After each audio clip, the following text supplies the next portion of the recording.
Cornelius Strathmore didn't knock. He never knocked.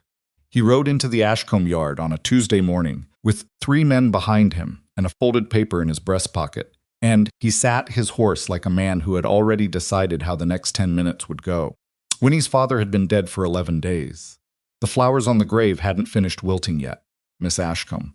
He didn't dismount, didn't remove his hat. Your father owed me. The ranch covers it. I need you off this property by Friday. He pulled out the paper and let it fall into the dirt at her feet. He didn't hand it to her. He dropped it, like she was something beneath bending down to.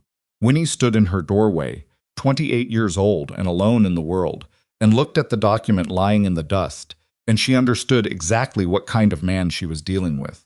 She also understood that she had approximately 4 days to figure out how to survive him. Before we go any further, if you're new here, take a second and hit that subscribe button, because this channel is where stories like Winnie's find the audience they deserve. Stories about ordinary people doing extraordinary things when the world decides they don't matter. Hit the like button. Drop a comment telling me what city or country you're watching from. I read every single one, and I love seeing how far these stories travel. Now stay with me, because what Winnie does next is something nobody in Dry Willow saw coming. The morning Thaddeus Blackmoor drove his supply wagon back from Billings, he wasn't thinking about anything more complicated than whether the axle grease he'd bought was going to hold through the summer heat. He had $43 left after the supply run. He owed the feed merchant 18 of it. His north fence needed 2 new posts before autumn, and his best mare had been favoring her left foreleg for a week, which probably meant she needed a farrier visit he couldn't quite afford yet. That was the full complexity of his life on the morning of July the 14th, 1887, and he was perfectly content with it. Thad Blackmoor was not a man who invited complications. He was 36 years old, lean and weathered in the way that men get when they spend most of their lives outside in the Montana wind, with hands that were permanently calloused and a face that had stopped being young sometime around the year his wife died. That had been 6 years ago. He hadn't found much use for the social life of Dry Willow since then. He went to town when he needed supplies, spoke to people when they addressed him directly, and otherwise kept himself to himself on the 43 acres he'd spent a decade building from raw scrub into something that resembled a working ranch. He was 3 miles outside of Dry Willow, moving at a comfortable pace along the rutted track that passed for a road in that part of the territory when the canvas at the back of his wagon moved. Thad pulled the reins. He sat very still and listened. There it was again, not wind, not a loose bucket shifting. Deliberate movement. Someone adjusting position under his supply canvas.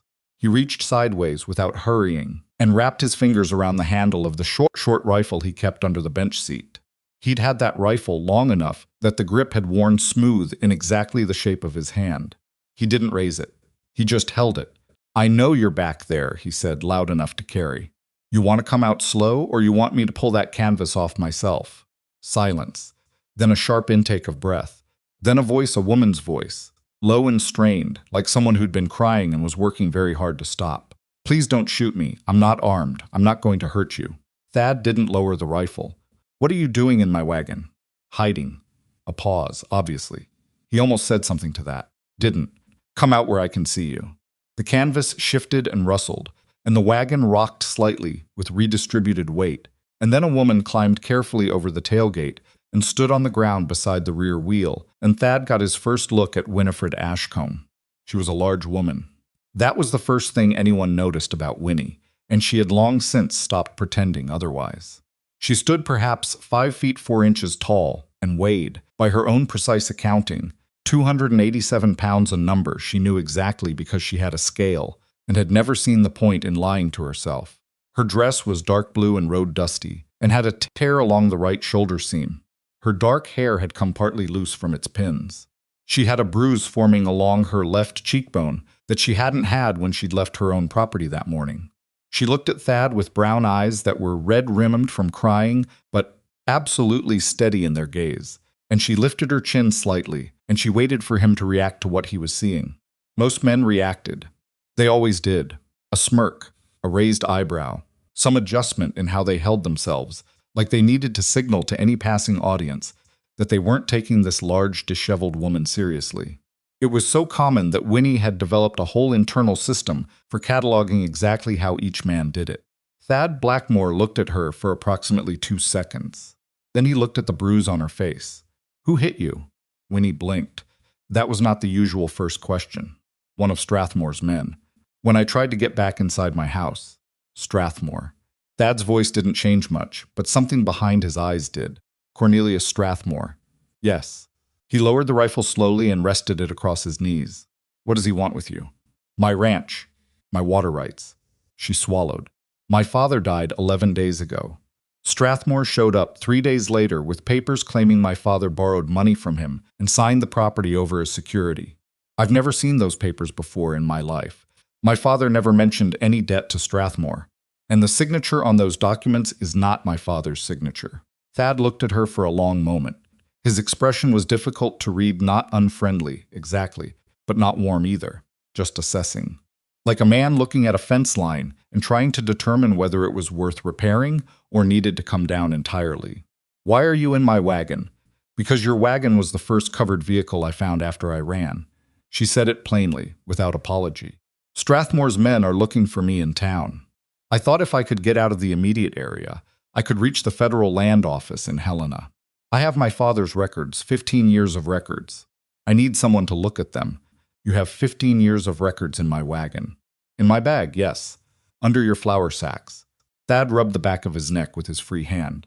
It was a gesture that would come to be familiar to Winnie over time, the thing he did when he was thinking hard and didn't want anyone to see the thinking on his face. "Miss Ashcombe. Winifred Ashcombe. Miss Ashcombe." He looked down the road toward Dry Willow, then back at her. "3 riders coming up behind us. Strathmore's men, from the look of the horses." Winnie turned. She couldn't see them yet from where she stood, but she trusted his range of vision without question. Her stomach dropped straight through the road. "Please," she said. The word came out smaller than she'd intended. "Please hide me. Tell them I'm your wife. Anything. I just need to get past them." And here was the moment that would alter the next several months of both their lives, though neither of them understood that yet. Thad Blackmoor sat on the bench of a supply wagon and looked at this large, bruised, desperate stranger who had climbed uninvited into his cargo bed and made a decision that a more careful man would never have made. "Get up here," he said, and moved over on the bench seat. "What?" "Get up on the bench. You're not hiding." "Hiding looks like hiding." "Sit up here beside me." Winnie stared at him. "I weigh almost 300 pounds. "I know. This bench has held more than that. Get up here before they get close enough to see your face clearly." She climbed up. It wasn't graceful.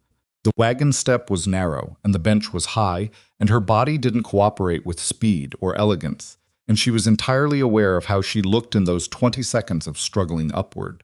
Thad reached out his free hand, and she gripped it, and he pulled steadily without comment, and she settled onto the bench beside him, breathing harder than she wanted to admit. The riders came around the bend. 3 of them, big men on good horses, the kind of horses that Strathmore's money bought. The man in front had a jaw like a plowshare and a way of sitting his horse that said he was comfortable with intimidation. "You there," he called out as they pulled up alongside. "Blackmoor, isn't it? Out past Miller Creek?" "That's right," Thad said. The rider's eyes moved to Winnie. She felt them move across her. That particular kind of looking, assessing, dismissing, filing away.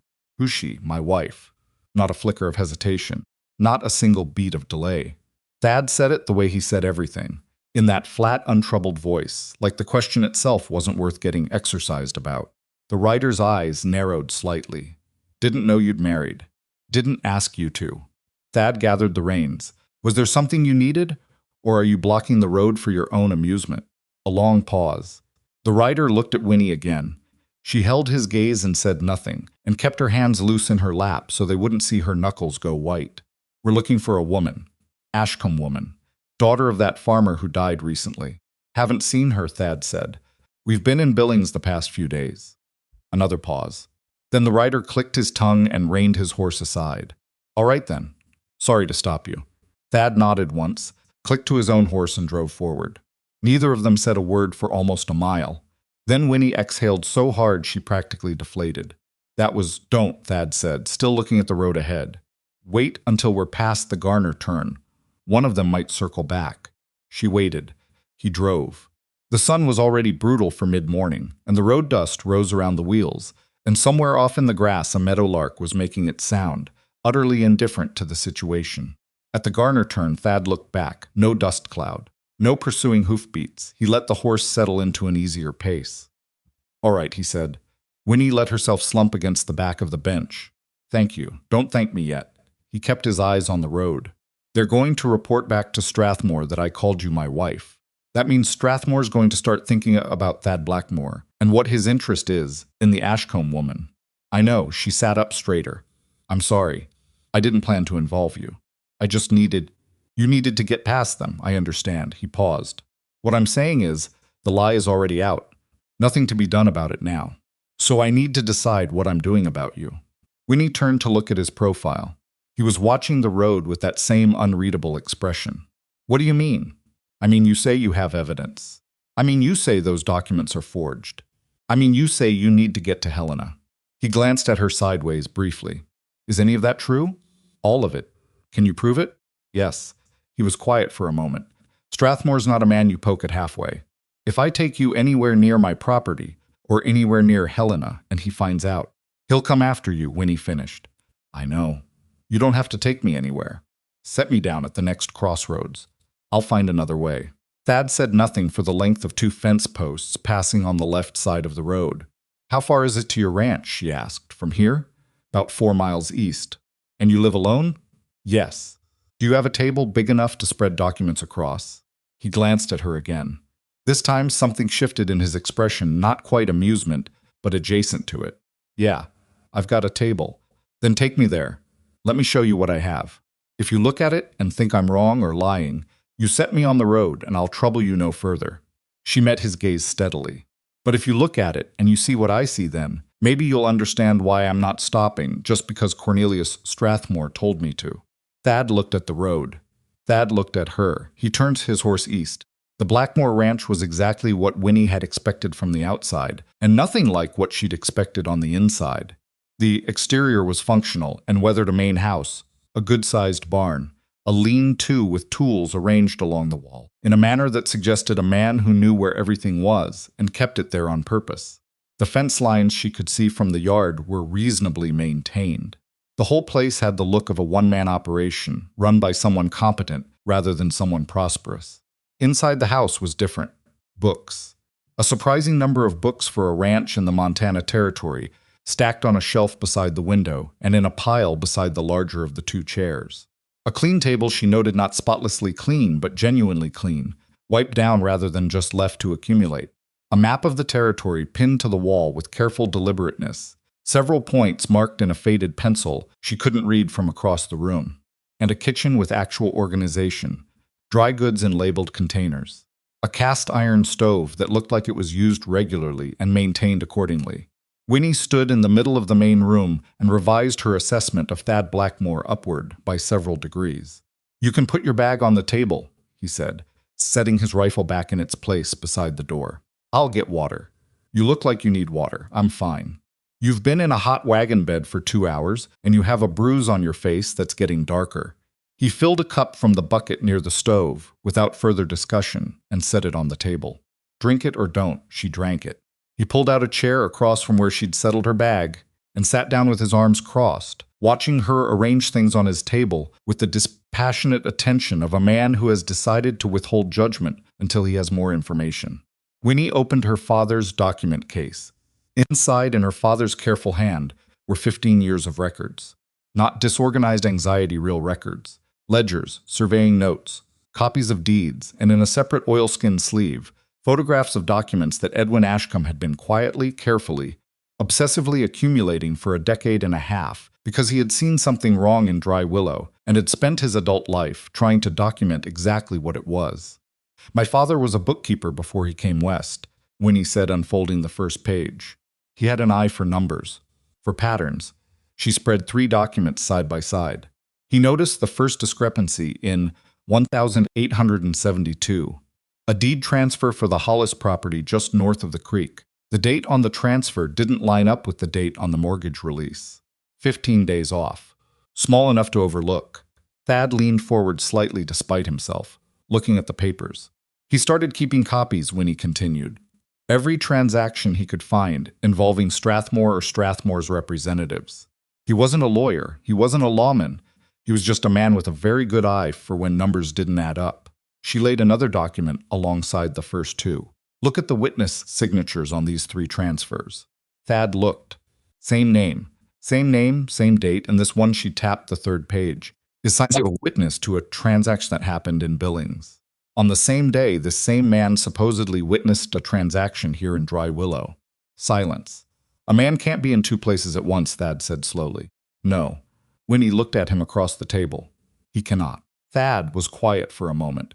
He reached out and picked up one of the documents, held it close, set it back down. How many transfers are we talking about? In my father's records? 14 confirmed fraudulent transactions. But those are just the ones he had enough documentation to feel certain about. She paused. I think the actual number is significantly higher. I think Strathmore has been doing this for 15 years, and the only reason nobody has successfully challenged him is that he picks his target carefully. Small ranchers, widows, people who are isolated enough that taking one family's land doesn't create enough noise for anyone to pay attention. People who won't be believed, Thad said. Something in his voice caught her attention. Yes, people who won't be believed or won't be helped. He stood up and walked to the window and looked out at his yard with his back to her, and she watched his shoulders tighten and release. The deed he showed you, Thad said without turning around. Was it witnessed? Yes. By a man named Horace Fenwick. Thad made a short sound that wasn't quite a laugh. Horace Fenwick witnessed the transfer on the Calloway property 2 years ago. I know because I talked to the Calloways when they lost their place. They couldn't figure out how to fight it. Winnie stared at his back. Did your property border theirs? No. But my north fence borders the Kemper quarter section. He turned around. Kemper sold last year. I thought it was voluntary. Did Kemper seem like a man who wanted to sell? The look on Thad's face answered the question before his words did. No, he didn't. He came back to the table and sat down heavily, and the chair complained about it, and he looked at the document spread out in front of him, with an expression that had gone from careful skepticism to something considerably grimmer. He seemed like a man who had something taken from him and couldn't explain how it happened. Winnie nodded. Because by the time you understand how the mechanism works, the transaction is already legal. Or it appears to be. She started laying out more documents. My father figured out the mechanism. That's why Strathmore forged a debt and tried to take our ranch before I could get to a federal examiner. He knew your father had records. He must have suspected. My father was discreet but not invisible. And Strathmore is a very careful man. She paused. He moved the moment my father was in the ground. He didn't even wait for the formal period to pass. That tells me he was afraid of what I might do with what my father left behind. Thad looked at her. He should be. Winnie blinked at that. It came out of him simply, without theater or condescension, just a statement of fact from a man looking at 14 documented fraudulent land transfers and the woman who'd spent the last 11 days trying to survive long enough to do something about them. We need to get you to Helena, Thad said. Federal land examiner. I know. That was my plan before. She gestured vaguely at the general situation of being a fugitive in his supply wagon. I'm going to need to come with you. He said it like he was noting a fence repair that needed doing. Alone, you'll be visible. And if Strathmore's already told his men you're the Ashcombe woman causing trouble, you won't get 50 miles without someone stopping you. I can't ask you to. You're not asking. He stood up again, already moving toward the supply cabinet on the wall, already thinking about what a 2-day ride to Helena would require. We told his men you're my wife.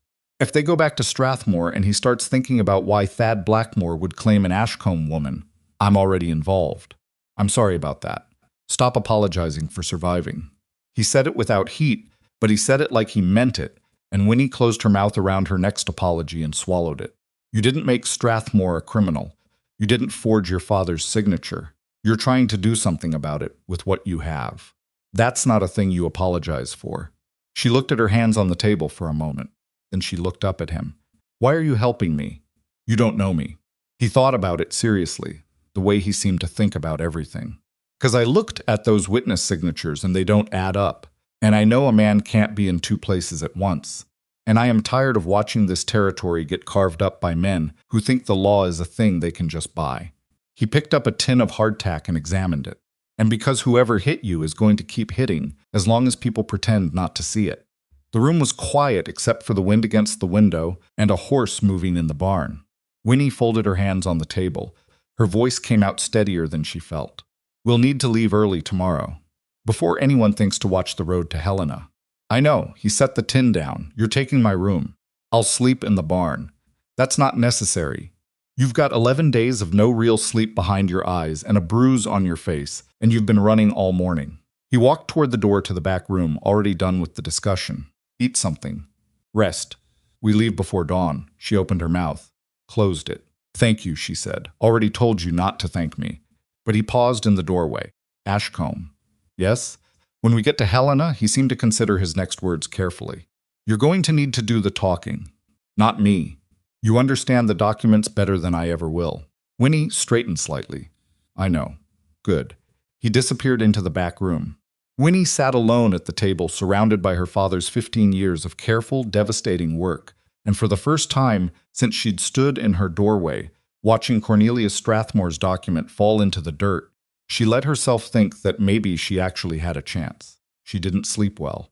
The bed was the most comfortable she'd been in since her father's illness began, but her mind wouldn't stop moving, cycling through documents and dates and signatures, and the particular way Strathmore's rider had looked at her on the road, that flat, dismissive sweep, filing her away as a non-threat before he'd even finished looking.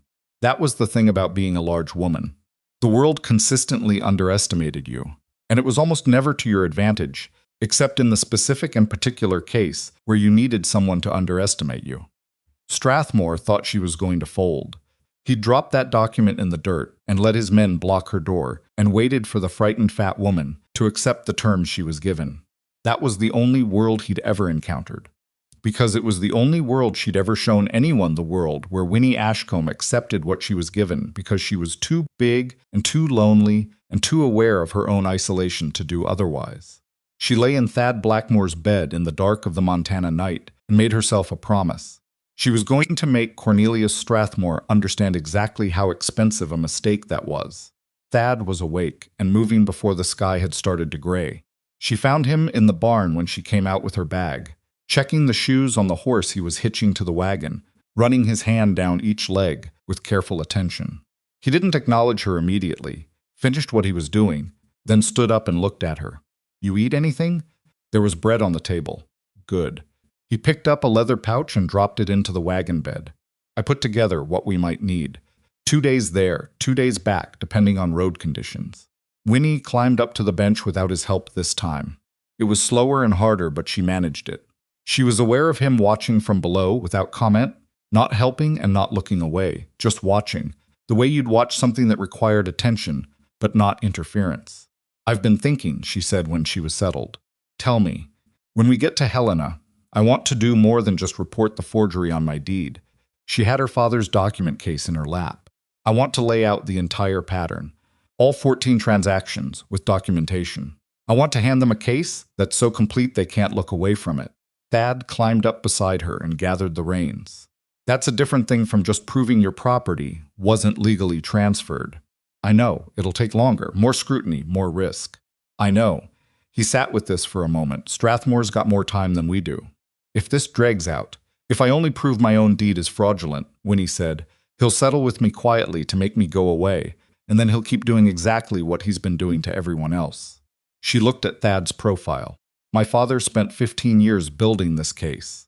He didn't do that so I could save one ranch. He did it so the whole thing could come down. Thad looked at her for a long moment in the pre-dawn dark.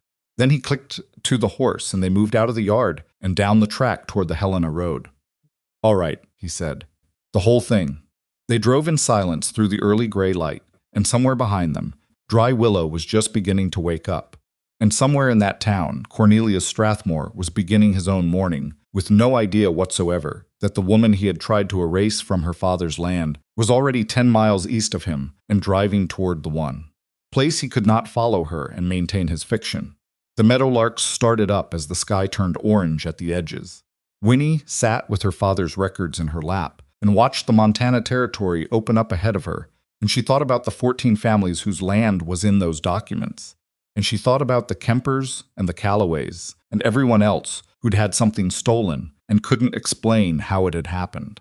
And then she thought about Horace Fenwick, who had signed his name as a witness to impossible transactions, and she started thinking about exactly what it would take to make a frightened man in a small Montana town decide that telling the truth was safer than keeping Strathmore's secret. She was still working through that problem when Thad spoke. "You said your father was a bookkeeper," he said, "before he came west." "Yes, in Cincinnati. What made him come out here?" Winnie considered the question. "He said he wanted to build something that was actually his. That in Cincinnati, everything belonged to someone else already, and there was no room for a man to make something new." She paused. "He built a good ranch. He built a good life. He spent 15 years watching someone try to take apart everything. He'd built one neighbor at a time, and he couldn't stop it alone. But he documented it. He documented it," she agreed. "Every time he was afraid, every time he didn't know what to do, he went back to the documents. He said the truth doesn't change just because powerful people prefer a different version of it." Thad said nothing for a moment. Then quietly, "He sounds like a good man." He was. Her voice stayed even. "He was a very good man who died before he could finish what he started." She looked at the road unfolding ahead of them, red-orange in the early light. "So I'm going to finish it for him." The wagon rolled on east through the Montana morning, and behind them the first smoke was rising from the chimneys of Dry Willow, and in front of them Helena was 2 days away, and the case that Edwin Ashcombe had built over 15 patient, furious years was riding in his daughter's lap toward the people who finally had the authority to do something about it. Thad Blackmoor drove his horse steady and looked at the road. Winifred Ashcombe held her father's life's work against her chest and let herself feel, for just this moment, the enormous weight of what she was carrying. Then she opened the document case and started reviewing the evidence one more time, because she only had 2 days, and she intended to use every hour of them. They made camp the first night in a shallow draw off the main road, far enough from the track that a casual rider wouldn't see them, but close enough that Winnie could hear if horses passed in the dark. Thad built a fire small enough to give off heat without much light, which told her he'd done this kind of cautious traveling before, though she didn't ask when or why. He handed her a piece of salt pork and hardtack without ceremony, and sat on the opposite side of the fire and ate his own in silence, and Winnie decided she appreciated that more than she would have appreciated conversation. She was exhausted in a way that had gotten past the shaking stage and settled into something almost calm. "Tell me about the Kemper property," she said. Thad looked up from his food. "Why? Because it shares a boundary with yours. If Strathmore acquired Kemper's land, he's effectively got a piece positioned right against your north fence." He chewed and swallowed. "I know. Does that worry you?" "It should have worried me a year ago when Kemper sold." He poked at the fire with a stick, sending a small flurry of sparks up into the dark. "At the time I told myself it was his business. And now? Now I think I was looking the other way because it was easier than looking at what was actually happening." He set the stick down. Kemper was 63 years old, ranched that property for 20 years. His wife is buried on that land. When he sold, he moved into a room above the feed store in Dry Willow, and every time I saw him after that, he looked like a man who'd had something knocked loose inside him. Winnie was quiet for a moment. "That's in my father's records. Not the detail about his wife, but the transaction. The deed transfer has the same witness signature pattern as 3 others from the same year." She looked at the fire. "Do you think Kemper would talk to a federal examiner? I think Kemper is a frightened old man who doesn't understand what happened to him and might be afraid to say anything out loud." Thad paused. "But I think if he understood what was done to him, if someone explained it clearly, he might." "That's what I need to figure out," Winnie said. "Not just the documentary case, the human case. The examiner can look at patterns in paperwork, but it's going to hit harder if there are people willing to say what they experienced." Thad looked at her across the fire. "You've been thinking about this for a while. Since my father was sick."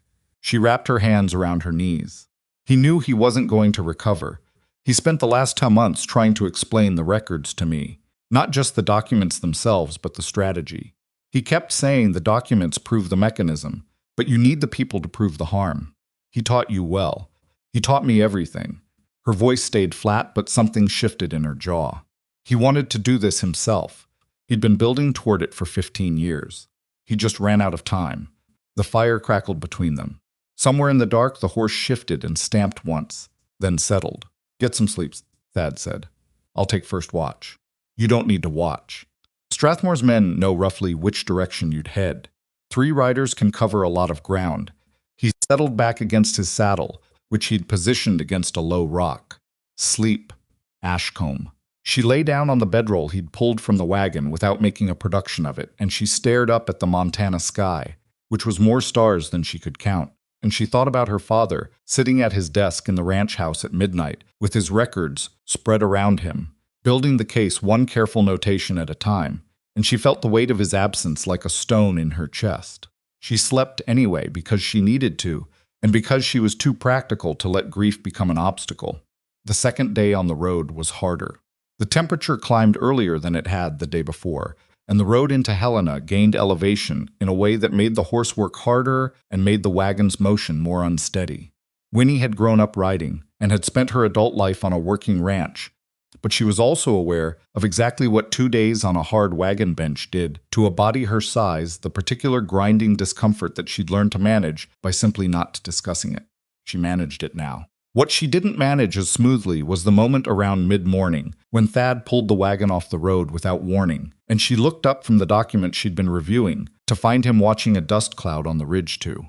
They're north, with an expression of careful attention. Riders, 3 of them. Same configuration as yesterday. He kept watching. They're paralleling us. Not on the main road, Winnie looked. She could see the dust now, distant, but moving in the same direction they were. They're not stopping us. Not yet. They're watching where we go. He was quiet for a moment, thinking. If they wire ahead to Helena, they can't wire ahead. The nearest telegraph is in Helena itself. Then they're planning to follow us in and see who we talk to. He started the wagon moving again, casually, not hurrying, which means we need to talk to the right person before they have a chance to do anything about it. Winnie was already reorganizing the document case in her lap, sorting the materials into the order she'd want to present them. Do you know anyone in Helena? Anyone at the land office? No, but I know a man who might. He adjusted the reins. There's a surveyor named Aldous Crane who worked this territory for the federal office about 4 years back. I did some fence work on a property he was surveying, and we talked some. He went back to Helena when the contract finished. Is he trustworthy? He seemed honest. Thad paused. He got angry about the right things, which is usually a sign. It's not a guarantee. No, he glanced at her sideways. Nothing is. But he's a contact inside the building instead of us walking in cold, and that matters. Winnie looked at the dust cloud on the ridge, which was still keeping pace with them. All right, we find Crane first. Before we go in officially, yes. He watched the road ahead. And we don't go to a hotel. If Strathmore has any connection in Helena, and a man like that usually does a hotel register, is the first place they'd check. So where do we sleep? I'm thinking about that, which was not a satisfying answer, but Winnie had been in enough genuinely uncertain situations over the past 2 weeks to know that thinking about it was sometimes the best available option. She turned back to her documents and let him think. They reached the outskirts of Helena in the late afternoon. With the dust cloud on the ridge gone, it had disappeared around midday, which bothered Winnie more than its presence had. Riders who stopped following you without explanation were riders who had found a faster route or a different plan. Helena was larger than Dry Willow by a considerable margin, with actual paved sections on the main streets and buildings that were more than 1 story. After 2 days on the road, it looked almost excessive. Winnie straightened on the bench and assessed it the way she assessed everything with an eye for what was useful and what was decoration. Thad drove them off the main road almost immediately, navigating through side streets with the confidence of someone who had been here before, even if not recently. He pulled up in front of a modest house on a street that didn't advertise itself, and got down from the wagon without explaining, and knocked on the door. A man answered who was about Thad's age, but built completely differently, compact and wiry, with ink stains on his right hand, and the measuring squint of a man whose professional life involved looking at things carefully from a distance. He looked at Thad, blinked, and said, "Blackmoor, I'll be damned." "Crane." Thad nodded toward the wagon. "I need your help with something." Aldous Crane looked at Winnie on the wagon bench, then at the document case she was carrying, then back at Thad. Something shifted in his expression, not suspicion, exactly, but professional attention sharpening. "Come inside," he said. The next 2 hours were the most productive 2 hours Winnie had spent since her father's death. Crane was a surveyor who had worked territorial land claims for 11 years, And when Winnie spread Edwin Ashcombe's documents across his dining table and started walking him through the pattern, she watched his face do something she hadn't seen in anyone outside her own father: actual recognition. Not polite attention. Recognition. The witness signature, he said, before she'd finished explaining it. Horace Fenwick. I know that name. He picked up the document with the Billings problem, the one where Fenwick had been in 2 places at once, and held it close to the lamp. I flagged a transaction in 1883 that had a similar issue. It was kicked back to the county level, and I never heard what happened to it. What was the property, Winnie asked, south of town? Small water claim, a widow named Bryce, I think. Caroline Bryce. He set the document down. She was gone within a year. Winnie opened her father's ledger to the 1883 section and ran her finger down the entries. Thad watched from the corner of the room, arms crossed, not interfering. Bryce, she found it. My father has her listed. The transaction's in here.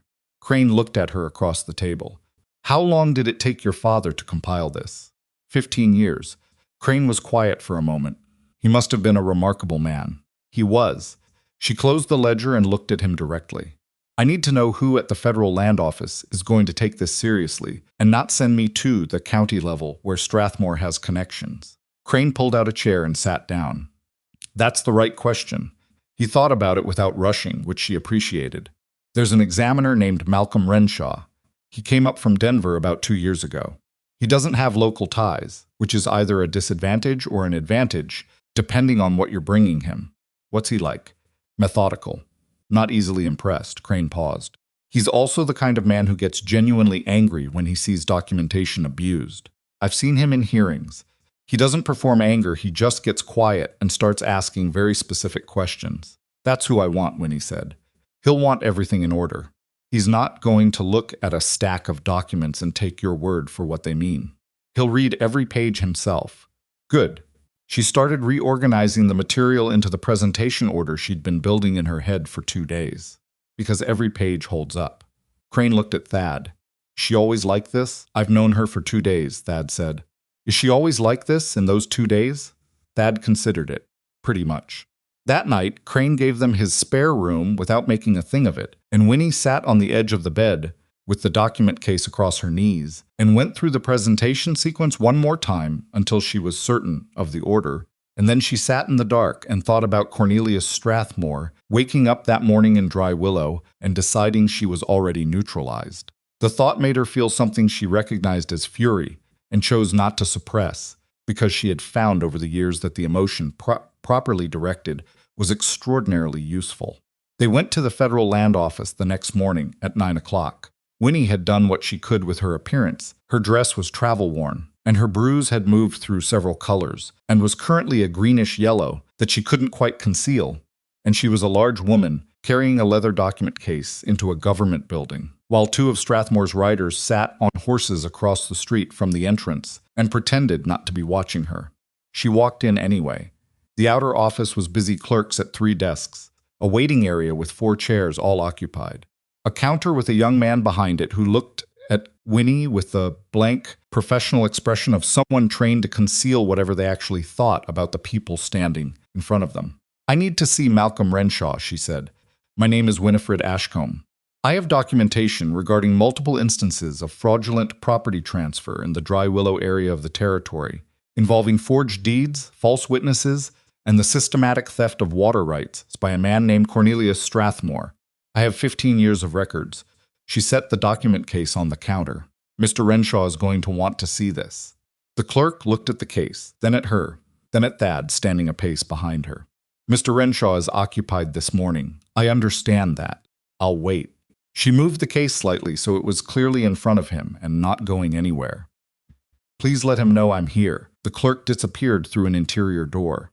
Winnie turned and found one of the chairs in the waiting area, currently occupied by a man who had fallen asleep on it. She looked at Thad, who looked at the sleeping man, who was snoring quietly in a posture that suggested he had no intention of waking any time soon. She remained standing. Thad remained standing beside her. 20 minutes passed. The clerk reappeared and said, somewhat to his own evident surprise, that Mr. Renshaw would see her. Malcolm Renshaw was 40-something, with a near beard and the kind of careful eyes that Winnie associated with men who had spent a long time reading documents and knew better than to trust their first reading. He looked at her over his desk without standing, which was either rudeness or efficiency, and gestured at the two chairs facing him. Miss Ashcombe. He looked at Thad. And you are? Thaddeus Blackmoor. My property borders land that's part of this situation. Renshaw looked at Winnie. Sit down. Tell me what you have. She sat down. She opened the document case. She told him. It took 40 minutes. She didn't apologize for the length.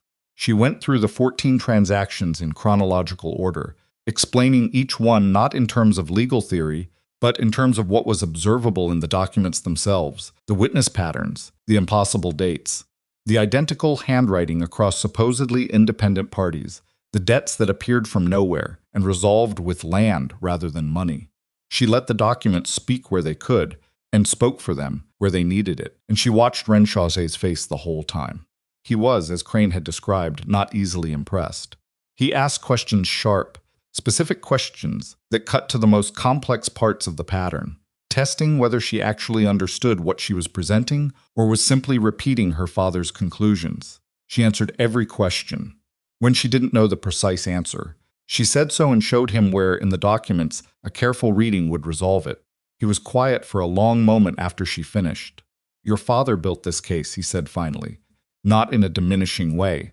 I mean, this is a case. This isn't a complaint. This is a documented pattern with cross-referenced evidence. Yes, he was never a lawyer. No, a bookkeeper. Renshaw looked at the document spread across his desk. The Fenwick witness problem alone is enough to open an investigation into the deed you're here about. Your property. I know, but I'm not here for my property alone. His eyes came up. I know you're not. He tapped one of the pages. If I pursue only your deed, Strathmore settles quietly, you get your ranch back, and none of the other 14 families see any action.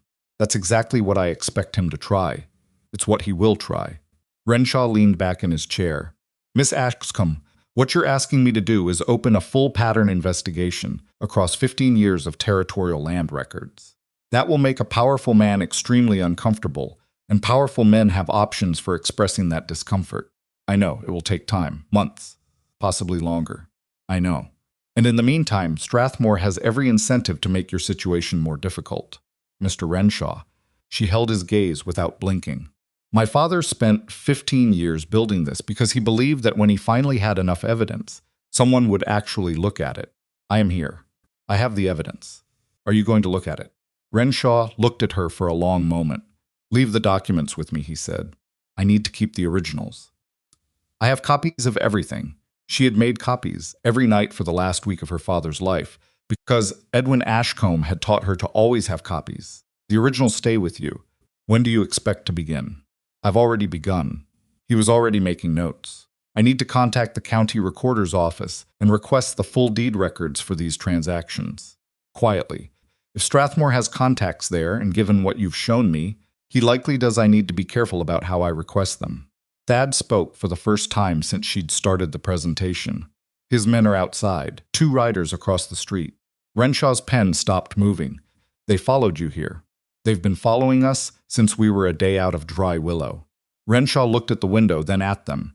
Then they know you've come to this office. Yes, Winnie said. Which means Strathmore will know by tomorrow. Which means whatever you're going to do, you should start quickly. Renshaw looked at her with what she thought might be, if she was reading it correctly, a form of respect. I'll send a courier to the county recorder this afternoon.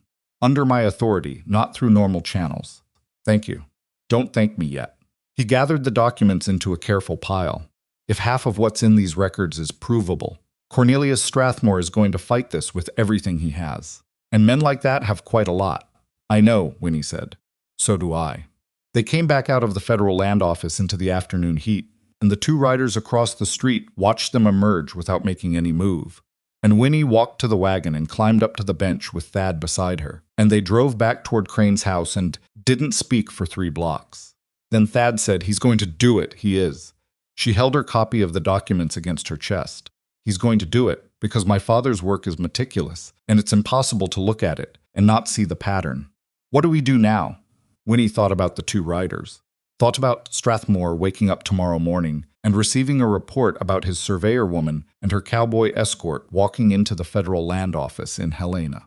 Thought about how a man like that responded to threats to his carefully constructed empire. We go back, she said. Thad looked at her, to Dry Willow. To Dry Willow. She watched the street moving past them. Renshaw can open the investigation from here, but the witnesses are in Dry Willow. Horace Fenwick is in Dry Willow. The Kempers, the Callaways, every family that lost something is in Dry Willow. She paused. And if I run and hide while the investigation proceeds, it gives Strathmore the narrative. The frightened woman who ran away. The complaint filed by an outsider who couldn't stand behind it. If you go back, he'll come at you directly. He'll try. She looked at Thad. I'm not asking you to come back with me. You've done more than I had any right to expect. You can stay in Helena or go home, and I won't stop. His voice was flat, but not unkind. I'm coming back. Why? He was quiet for half a block. Because my north fence borders land Strathmore probably stole, and I've been driving past it for a year telling myself it wasn't my business. Another half block. And because you asked me that on purpose, knowing what I'd say. Winnie said nothing. Didn't you, he said, possibly. A short sound from him that wasn't quite a laugh, but was in the same neighborhood. Get some rest tonight. We leave tomorrow morning. She sat with that for a moment. Outside Crane's house, a cat was sitting on the porch steps watching them with the utter indifference of a creature that has decided nothing involving humans is particularly relevant. There's something I haven't told you, she said.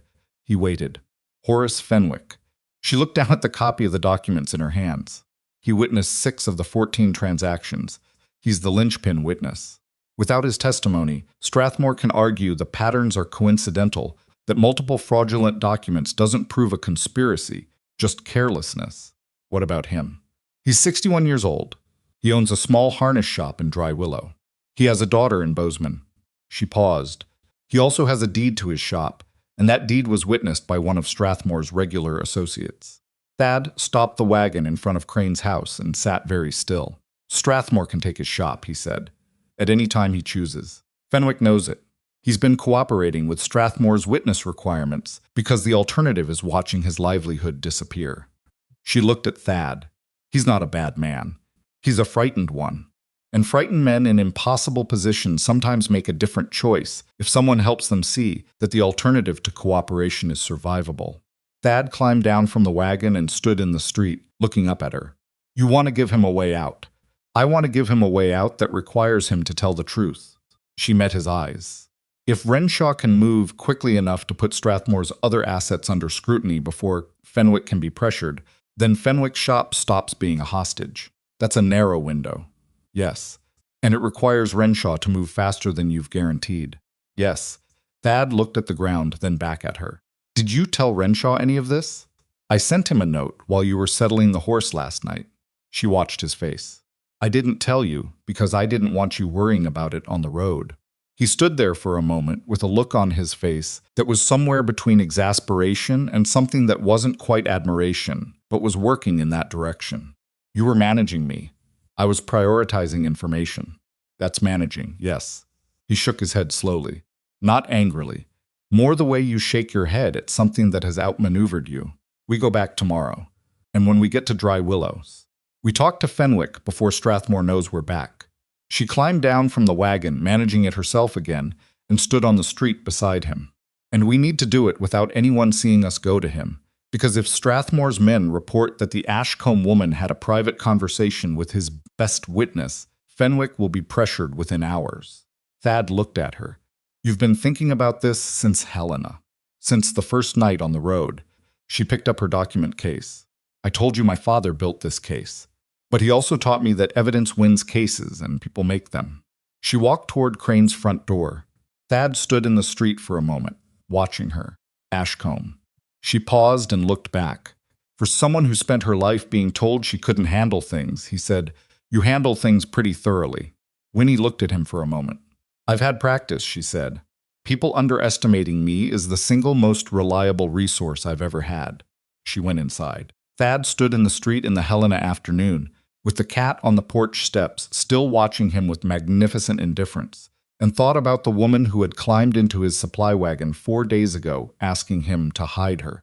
He thought about the federal examiner currently sitting in his office, beginning an investigation into 15 years of systematic land fraud. He thought about the note she'd sent Renshaw that she hadn't mentioned to him. He thought about how Cornelius Strathmore had looked at Winifred Ashcombe and seen a frightened fat woman who would fold under pressure, and how wrong a man could be when he only looked at what was obvious. He unhitched the horse and led her toward the small stable behind Crane's house, and the cat watched him go. And somewhere across town, the two riders who had been following them were either sending a message to Strathmore or waiting to see what happened next. Either way, Thad thought, whatever Strathmore was expecting, it wasn't this. They left Helena before sunrise. Crane had packed them food without being asked: hard cheese, dried meat, 2 apples that were slightly past their best, and stood on his porch in the gray pre-dawn and watched them go with the expression of a man who understood the risk they were walking back into and had chosen not to say so out loud. "If you need me to testify," he said as Thad gathered the reins. "I know where you live," Winnie said. Crane nodded once. The horse moved. Helena disappeared behind them in the dark. The road back was different from the road out. The way roads always feel different when you're no longer running toward something, but walking deliberately into something. The same ruts, the same dust, the same Montana sky opening up enormous overhead as the sun began pulling itself up from the eastern edge of the territory. But Winnie sat differently on the bench. She'd reorganized the document case twice during the night she was aware. This was anxiety expressing itself as productivity, which was a habit her father had passed to her along with his bookkeeping eye. And now she held it in her lap with both hands and watched the road unroll ahead of them and thought about Horace Fenwick. She'd never spoken to him directly. She'd seen him in town, a small, soft-looking man who ran his harness shop with quiet competence and gave people the impression of someone who had long since learned to make himself unobtrusive. He'd been a witness at her father's own deed registration 17 years ago, back before Strathmore had arrived in the territory with his money and his plans and his talent for finding the right frightened people for the right frightened jobs. That was the thing about Fenwick that her father had noted carefully in his records. He hadn't always been Strathmore's man.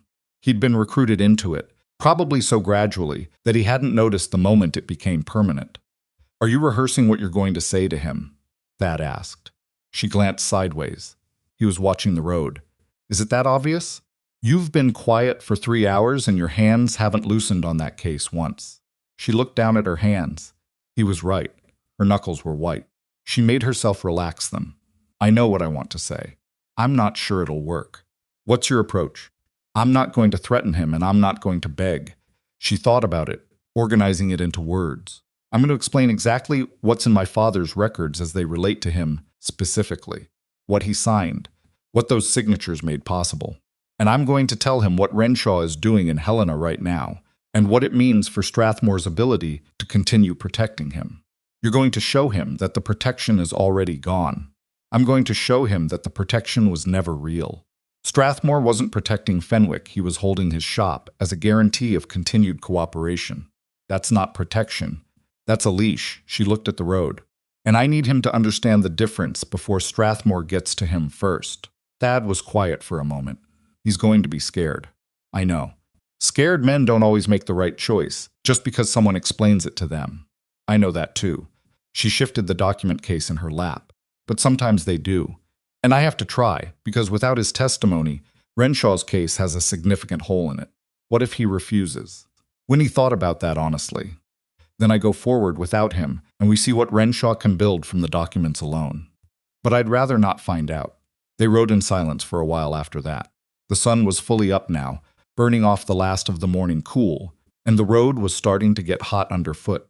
Thad had turned off the main route about an hour back, taking a longer road that approached Dry Willow from the south rather than the east, which meant adding roughly 2 hours to the journey, but avoided the 2 or 3 points where Strathmore's men were most likely to be watching for returning travelers. It also meant coming into town from the end where the harness shop was.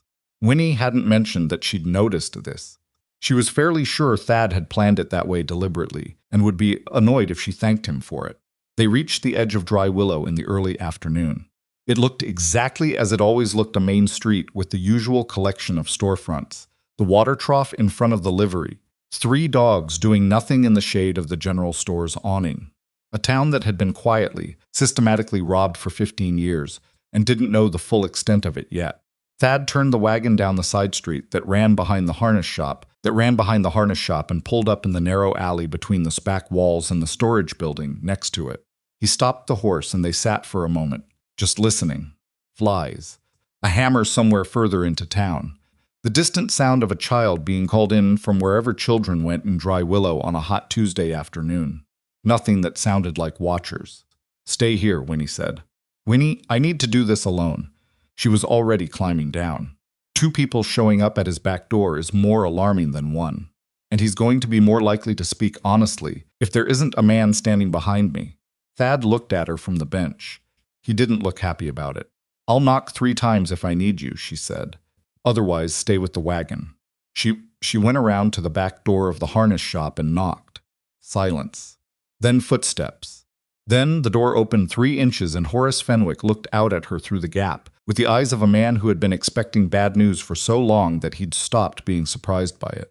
He knew who she was. She could see it immediately, the recognition, and behind it, the fear. Miss Ashcombe. His voice was barely above a murmur. "You need to go away. I need 5 minutes, Mr. Fenwick." Can't he'll know. He always knows when he already knows I was in Helena. He already knows I went to the federal land office. She kept her voice low and even. "The investigation has already started. That's what I need to tell you." Fenwick stared at her through the gap. His face had gone the color of old chalk. "Come inside," he said. The back room of the harness shop smelled of leather and oil and years of careful work. Tooling patterns hung on the walls. A half-finished saddle sat on a wooden frame in the corner. Fenwick was a craftsman. She registered the shop was organized in the particular way of someone who genuinely cared about what they made. He stood in the middle of the room with his arms crossed tight across his chest and watched her close the door. He was smaller than she remembered. Or maybe fear just made people look smaller. "How far along is it?" he asked. "Renshaw has the documents. He's sending couriers to the county recorder under his own authority. He's looking at all 14 transactions my father documented." She watched his face. "6 of them have your signature." Fenwick closed his eyes briefly. "I know how many. Then you know what I'm here to ask." He opened his eyes. "You want me to talk to the federal man. I want you to tell the truth about what you signed and why you signed it. If I do that," he stopped, started again. "Strathmore will take my shop. He's made that clear. He doesn't say it directly, but I know how he makes things clear." She set her document case on his work table. "Mr. Fenwick, I need you to listen to me carefully, because I'm going to tell you something that changes the calculation you've been making for years." He watched her. He was listening.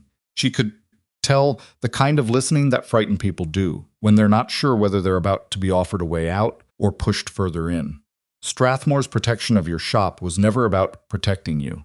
She kept her voice direct but not harsh. This was not a man she wanted to antagonize. It was about ensuring your continued cooperation. The threat to your shop is the mechanism, not the relationship. He holds it over you the same way he holds forged debt over ranchers, not because he plans to take it, but because the possibility that he might is worth more to him than the taking. Fenwick was very still.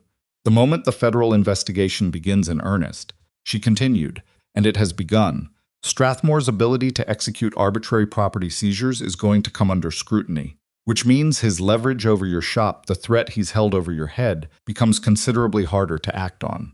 Not impossible, but harder." "Considerably harder isn't the same as gone," Fenwick said. "No, it isn't." She didn't pretend otherwise. "But consider what happens if you stay silent. Renshaw is already building the case from documentary evidence. The witness pattern, your signature appearing where it shouldn't, when it couldn't, is already visible in the records. If you cooperate, you're a man who was pressured into signing documents under threat of financial ruin. If you don't cooperate, you're a man who continued to protect a criminal conspiracy when he had the opportunity to step away from it." Something moved through Fenwick's face, not quite pain, but something adjacent to it. The face of a man who had been carrying something too heavy for too long and knew it. "He came to me 11 years ago, Fenwick said quietly. "I owed money to the bank. Bad year. He offered to settle the debt. Said he just needed someone reliable to serve as a witness on some property transfers. Said it was a formality." He looked at his hands. "By the time I understood what the formality actually meant, I'd already signed enough documents that I couldn't afford for anyone to look too closely. Winnie said nothing. She let him talk.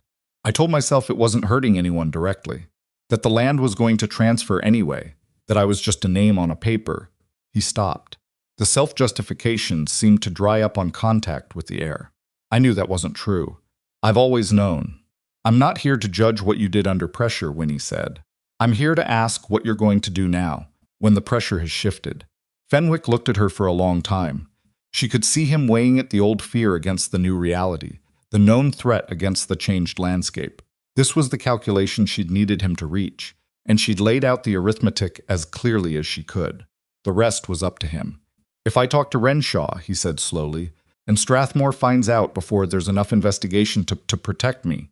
I know the timing is dangerous. She met his eyes. I won't pretend it isn't. But Renshaw is moving faster than I expected. And I will personally write to him today, telling him that a key witness is prepared to come forward, which will make protecting that witness a priority. You do that. I will do that today. She held his gaze. Mr. Fenwick, my father spent 15 years documenting what Strathmore did to this community. He died before he could finish it. I'm finishing it for him. And I need the people who were hurt by this or pressured into participating in it to help me.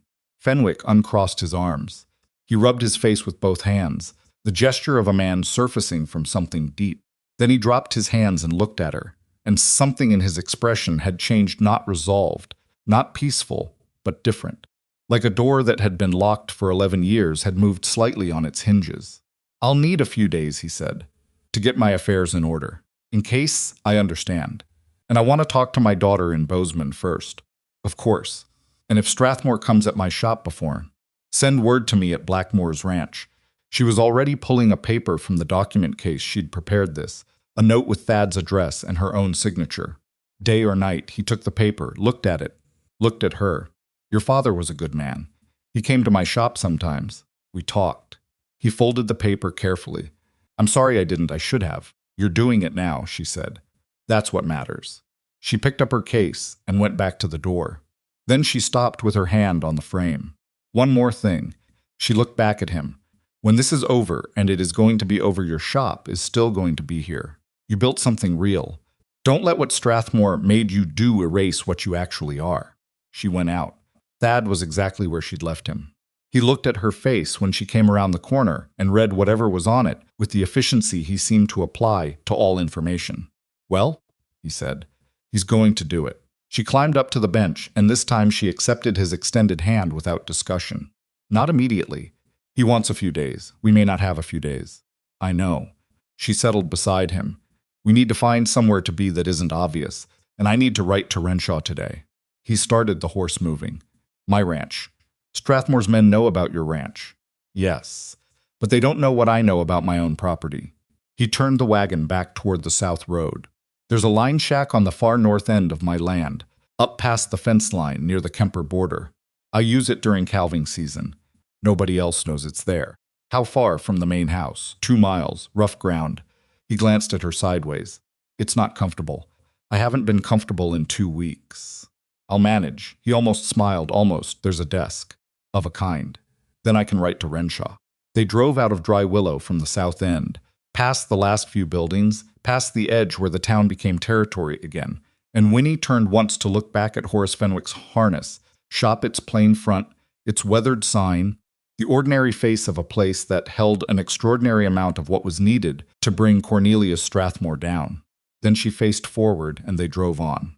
They never made it to the line shack without incident. They were 20 minutes out of Dry Willow, on the track toward Blackmoor's property, when 3 riders came over the low rise ahead of them and pulled their horses sideways across the road. Not the same 3 from the first day. These men were different, bigger, and they had a quality of deliberateness about how they'd positioned themselves that said they hadn't just happened onto this road. The one in the center was a man Winnie didn't recognize, which meant he wasn't from Dry Willow, which meant Strathmore had brought him in specifically. That told her several things at once, and none of them were reassuring. Blackmoor, the center man said. He didn't look at Winnie at all, which was its own kind of message. Mr. Strathmore would like a word with you. Mr. Strathmore can send a written request like a civilized person, Thad said. His voice was entirely level. He'd rather speak today. And I'd rather continue on my way. We seem to have a conflict. Thad held the reins with both hands in a way that looked relaxed and wasn't. "You're blocking a public road.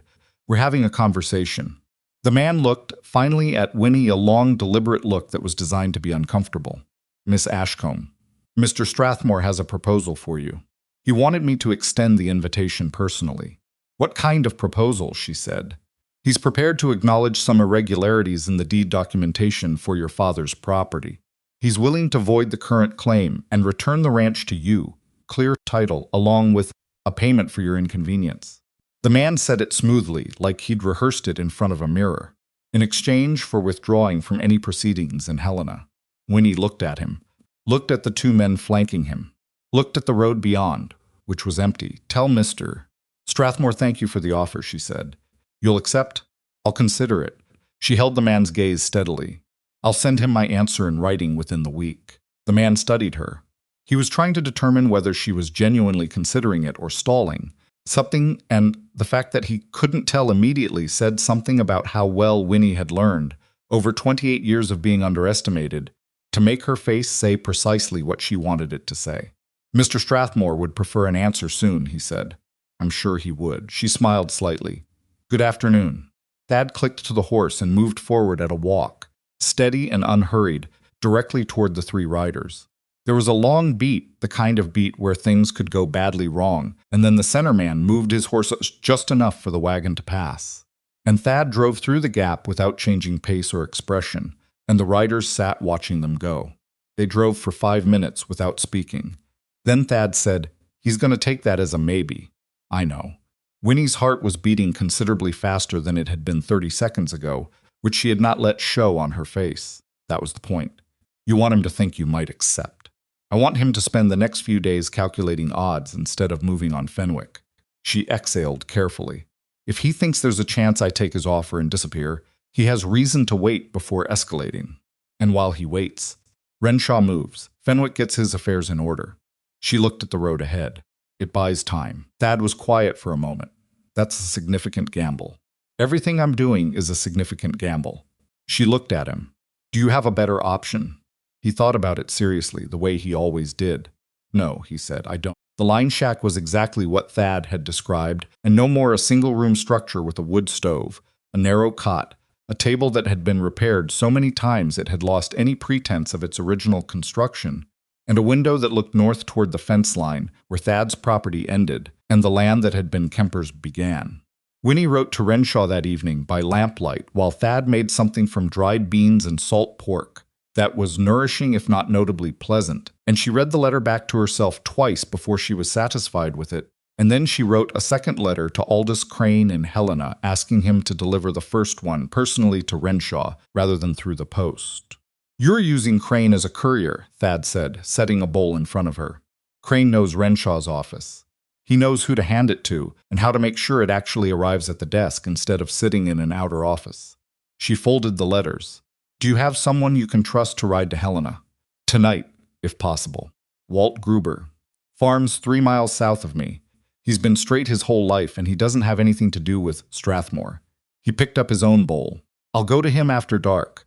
Tell him it's urgent, but don't tell him why. The less Walt knows, the less anyone can get from Walt."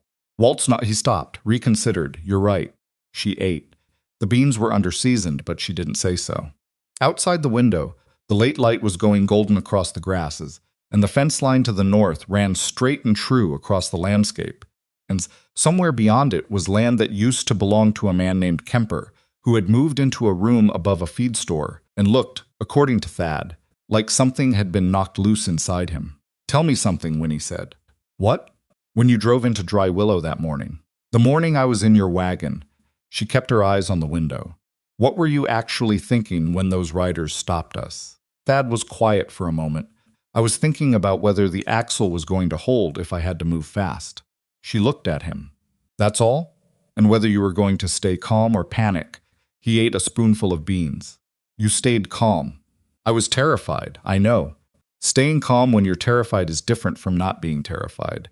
He set his spoon down. "It's harder." She looked at him across the small table in the lamplight of the line shack. He was a difficult man to read, she had determined over these past days, not because he was deceptive, but because he kept so much of his internal weather contained. It came out in decisions rather than words, in turning the wagon east, in saying she's my wife without a moment's hesitation, in being here now, sleeping in a line shack 2 miles from his own house, because the woman he'd given a ride to had turned out to be walking into something considerably larger than a wagon seat. "Why did you really do it?" she asked. "The first time. On the road. You didn't know me." He considered it for long enough that she thought he wasn't going to answer. "When I was 22, he said finally, "there was a man in the county where I grew up. Had a piece of land his family had worked for 3 generations. Bank wanted it. The bank had reasons, legal reasons, documents. The man fought it alone because nobody helped him. He pushed the bowl slightly aside. He lost. Moved away. I was young and I thought legal meant right, and I stayed out of it." He looked at the table. "I've thought about that a fair number of times since." Winnie said nothing. "You showed me documents that said Strathmore was doing the same thing to a dozen families." He picked up his spoon again. "I'm not young anymore, and I've stopped assuming legal means right." She looked at her own bowl for a moment. "Thad." He looked up. "When this is finished," she said carefully, "I want you to know that whatever happens, however it ends, this was worth doing. My father's work was worth doing. You helping me was worth doing." She met his eyes. "I just wanted to say that now, in case I don't get a clear moment later." Something in his face shifted, something small, something most people would miss. "Eat your beans," he said. "They're getting cold." She ate her beans. Thad went to Walt Gruber after dark, and Walt Gruber, who was indeed a straight man who didn't ask unnecessary questions, agreed to ride to Helena the next morning with the 2 letters. Thad paid him for the trip in cash from his own pocket and came back to the line shack to find Winnie asleep over the table, with her head on her folded arms and her hand still resting on the document case. He stood in the doorway and looked at her for a moment. Then he got the blanket from the cot and draped it over her shoulders without waking her, and went outside and sat against the shack wall and looked at the Montana stars and thought about what came next. What came next was the part he liked least. They'd done the filing, done the evidence presentation, found the witness, bought time with Strathmore's emissary. All of that was action, forward movement, the kind of doing that kept the fear from settling in. What came next was waiting. And while they waited, Strathmore was going to be calculating, planning, finding the angles that weren't yet covered.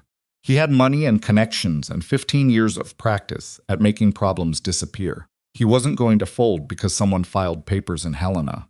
He was going to look for the weak point. Thad went through the list of weak points the way you check a fence line systematically, starting from one end. Fenwick was the most obvious. If Strathmore pressured Fenwick hard before the investigation got protection around him, the testimony evaporated. Walt Gruber carrying letters to Helena was a vulnerability. Though a smaller one, Walt was reliable and not connected to this situation in any visible way. The line shack was currently unknown, but that wouldn't last. Some would see the wagon on the backtrack, or notice the lamplight, or Strathmore's men would simply search Blackmoor's property thoroughly enough. And Thad's ranch itself, the fabricated debt that Strathmore had presumably already prepared, the boundary dispute mechanism, the same playbook he'd used on the Kempers and Callaways. If Strathmore moved on the ranch before Renshaw's investigation was far enough along to challenge it. Thad stopped that line of thinking. Nothing useful came from cataloging threats at midnight when he couldn't act on any of them. He looked at the dark fence line to the north. Somewhere beyond it was Kemper's old land, now Strathmore's, positioned against Thad's north border, like a hand laid on a shoulder, not quite a threat. Not yet, just a reminder of capability. Thad had driven past that fence line for a year, telling himself it wasn't his business. He was done with that particular habit. Inside the shack, Winnie was still sleeping over her father's documents, her breathing slow and even, and the blanket had slipped slightly from one shoulder, and the lamp was burning low. Thad went back inside and turned the lamp down to its lowest setting and sat in the other chair and kept watch on nothing in particular through the window and waited for morning. The morning brought Strathmore. Not Strathmore himself, he was too careful for that. But a man arrived at Thad's main ranch house before 7 o'clock, which Thad wasn't there to receive, but his nearest neighbor, a woman named Agnes Pruitt, who had been feeding his animals while he was in Helena, was there and heard every word of it. Agnes Pruitt was 64 years old and had buried 2 husbands and raised 4 children alone on 40 acres and had very little tolerance for men who arrived before breakfast with legal papers. She came to the line shack at 8 in the morning on foot, walking the 2 miles of rough ground without complaint, and knocked on the door, and when Winnie opened it, Agnes Pruitt handed her a piece of paper and said, "Young man came to Thad's place this morning." Left that. Said Thad had 30 days to settle a debt with Strathmore's land company, or the North 40 would be seized under lien. Winnie took the paper. Thad appeared behind her in the doorway, reading over her shoulder. "A lien," he said flatly. 30 days, Agnes said. She looked at Winnie with the direct, assessing look of a woman who was taking stock of a situation and making her own conclusions about it. "You're the Ashcombe girl." "Yes. Your father came to me once, about 10 years back. Asked if I'd noticed anything odd about the paperwork on the Hollis place when it transferred." She folded her hands in front of her. "I noticed something odd. Told him so." She paused. "I should have done more than tell him." Winnie looked at her. "Do you have your own deed documentation?" "Every piece of paper relating to my land going back to 1869. I keep them in a tin box under my bed because I never entirely trusted banks." Agnes Pruitt said this as a simple statement of practical philosophy. "I'm telling you this because if what I heard in town yesterday is true, that someone's finally looking at what Strathmore has been doing, I want you to know I have 40 years of records and I can read a document, and I am not afraid of that man." Winnie held the lien notice in one hand and looked at Agnes Pruitt, 64 years old and steady as the ground she stood on, and felt something shift in the landscape of the situation. She'd come back to Dry Willow to find Fenwick. She'd found Fenwick. She hadn't expected to find this. "Come in, Mrs. Pruitt," she said. "I'll make coffee." Agnes came in. Thad looked at the lien notice one more time, set it on the table beside Winnie's document case, and started on the fire for the stove. Outside, the Montana morning was doing what Montana mornings do, expanding in every direction, indifferent and enormous. The fence line to the north sat exactly where it had always sat. The grass moved in the early wind. And in a line shack 2 miles from a ranch that a powerful man had just decided to threaten, 3 people sat down around a table that had been repaired too many times to count, and began to figure out what to do about it. Agnes Pruitt drank her coffee black and didn't complain about the quality of it, which under line shack conditions was considerable. She spread her own documents on the table beside Winnie's not 15 years of accumulated evidence like Edwin Ashcombe had assembled, but 40 years of careful personal record-keeping. Every deed, every survey notation, every tax receipt, every water agreement she'd entered into since arriving in the territory as a young bride in 1847. She'd kept them in that tin box under her bed, the way some people kept money, because she'd understood from the beginning that paper was the only thing standing between a woman alone on 40 acres and the people who wanted those acres. Winnie looked at them and felt something she recognized as the specific emotion of finding an unexpected resource, not quite relief, because relief implied the crisis had passed, but a kind of fuel being added to a fire that needed it. "You've got the Harmon Water Agreement from 1874, she said, pulling a page from Agnes's stack. "Harmon and I shared creek access, his family and mine, going back to when his father first settled east of me." Agnes set down her cup. "Harmon lost his property in 81. Sold under what he called pressure, though he never said to who directly." Winnie opened her father's ledger to 1881.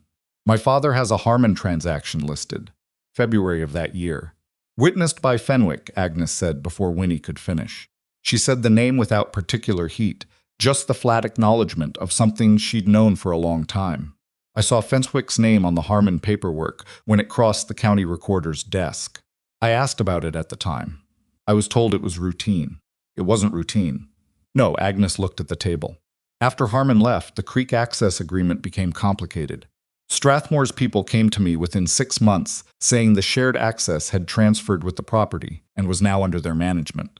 I told them the agreement was between 2 private landowners and didn't transfer with property title." She paused. "I had a lawyer write a letter. They went away." "Why did they go away?" Thad asked. He was sitting with his back against the wall, which was his preferred position in rooms where he needed to watch the door and the window simultaneously. "Because I have a son in Bozeman who is a lawyer," Agnes said without any particular satisfaction. "Not a famous one, but a real one." She looked at Winnie. "Most of Strathmore's targets don't have that." "No," Winnie agreed. "They don't." She sat with that for a moment. "Mrs. Pruitt, Agnes, I need to ask you something directly." "Ask." "I'm going back into Dry Willow today. Not quietly, the way I came in yesterday. I mean openly. She watched Agnes's face. I'm going to the center of town with my father's records, and I'm going to start talking to people publicly. I'm going to make it so that what I'm doing can't be ignored or pushed aside into some back office. Agnes looked at her steadily. That's a significant risk. I know. Winnie folded her hands on the table. Renshaw is moving from Helena, but slowly, carefully, the way federal investigations move. In the meantime, Strathmore is putting liens on Thad's ranch and whatever else he's doing that we don't know about yet. If I wait for the investigation to proceed through proper channels at proper speed, he'll find a way to complicate it, discredit it, or outlast it. But if you force it into public view, he loses the quiet. She met Agnes's eyes. Everything Strathmore has done, he's done because each target was isolated. Nobody talked to anyone else. Nobody understood that their situation wasn't unique. If I stand in the middle of Dry Willow and name what happened, in front of witnesses, in front of the whole town, he can't make that quiet again. The line shack was very still for a moment. Thad spoke from the wall. He can have you arrested. On what charge? He'll find one. His voice was careful and not dismissive. A man with his connections can have a complaint filed fast enough that it doesn't matter if it holds up later. I know. She'd thought about this through most of the previous night, in the periods between reviewing documents, which is why I need to move before he realizes that's what I'm planning. Agnes looked at Thad. Thad looked at Agnes. Something passed between two people who had both lived long enough in this territory to understand exactly how fast things could go wrong when a man like Strathmore decided to stop being subtle. My son wrote me a letter last week, Agnes said finally. He's been following the situation with your father's Fah's property I wrote to him when Strathmore first appeared at your door. He said that under territorial law, a public statement of claim made before witnesses regarding fraudulent property transfer initiates a formal dispute period during which the contested property cannot legally change hands. She paused. He said if someone said such a statement publicly enough, documented enough, it would force a formal proceeding that Strathmore couldn't quietly settle. Winnie looked at her. Your son told you that last week? I was thinking ahead. Agnes picked up her coffee cup again. I'm 64 years old. I've been watching Cornelius Strathmore acquire land for 15 years. I've been wondering when someone was going to do something about it, and I wanted to be ready when they did. Winnie sat back in her chair and looked at this woman, and felt for the second time in as many days the particular sensation of discovering that she was not nearly as alone in this as she'd believed. I'll need people, she said. When I stand up in that town square, I need it to not just be me talking and everyone else watching. I need people who've been affected to be willing to be present. Not necessarily to speak, just to be there. How many? Agnes asked. As many as will come. Agnes stood up, which signaled that the coffee portion of the morning was over. Give me 2 hours. What Agnes Pruitt did in those 2 hours was a thing that Winnie would not fully understand until later, when she had time to reconstruct it. Agnes went to 4 houses. Not randomly, she went to the 4 people in the Dry Willow area, who had the most specific combination of qualities she needed. They had lost something to Strathmore's mechanism. They were still in the territory, and they were, in Agnes's particular assessment, angry enough and tired enough that the right conversation would tip them from private suffering into public presence. The Calloway family was first. Ellen Calloway was 51, and had been living with her sister since her ranch was taken 2 years ago, and when Agnes came to her sister's door and explained what was happening in the town square that afternoon, Ellen Calloway said she'd need to put on her good boots and she'd be there. The second was a man named Presence Dubois, who'd had his creek-adjacent property taken through what was described as a tax dispute, and who had been publicly quiet about it in the manner of someone sitting on a great deal of controlled anger. He listened to Agnes for 4 minutes and said yes. The third was old Gerald Kemper himself, 73 now and living above the feed store.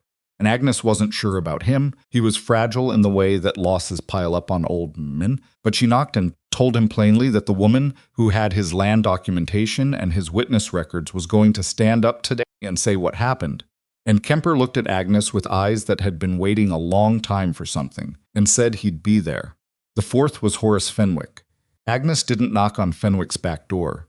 She went in through the front of the harness shop like a customer, stood at the counter until the other customer left, and then said to Fenwick directly, "She's going to the square this afternoon. She asked me to let you decide." Fenwick had gone very still behind his counter. I haven't spoken to Renshaw yet, he said, I know. Agnes looked at him. But Winnie Ashcombe is going to stand in the middle of this town and say true things out loud. And when she's finished, either there will be people standing with her or there won't. And you're going to have to live here afterward either way. She left without waiting for his answer. Winnie didn't know any of this while it was happening. She spent the 2 hours in the line shack going through her presentation for the 4th time, organizing the documents she would carry into town, into the subset she could hold, and reference without the full case the most legible evidence of the most fundamental patterns, the things an ordinary person without bookkeeping training could look at and understand. Thad saddled 2 horses while she worked. He came back inside when he was done and stood looking at her across the room. You're going to do this whether I say it's a bad idea or not, he said. It wasn't a question. Yes. He picked up his hat from the hook beside the door. Then we should go. She looked up at him. You could stay here. This is my fight. It stopped being only your fight when he put a lien on my North 40. He held the door open. And honestly, it stopped before that. She stood up and gathered her documents. Thad. What, if this goes wrong? If it goes wrong, we deal with it. He looked at her steadily. That's all. We deal with it. She walked past him through the door and out into the Montana afternoon. They rode into Dry Willow from the south end at 2 o'clock in the afternoon on a Thursday, which was market day, which meant the main street had more people on it than usual. Winnie had known this. She had timed it deliberately, though she hadn't mentioned that to Thad until they were already on the road, and he had nodded once with the expression of a man who had stopped being surprised by her calculations. The town square in Dry Willow was not actually a square. It was a widening of the main street in front of the courthouse, with a horse trough on one side and a notice board on the other, and on market days, enough foot traffic that a person standing in the middle of it would be visible to most of the commercial district without either of them having to move very far. Winnie dismounted at the hitching post in front of the hardware store. She tied her horse with the same care she always gave to it. She straightened her dress, which was still travel-worn and could not be helped.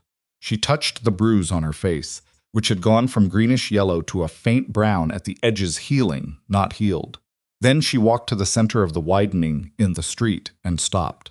Thad came to stand a few feet behind and to her right, not in front of her, not speaking, just there.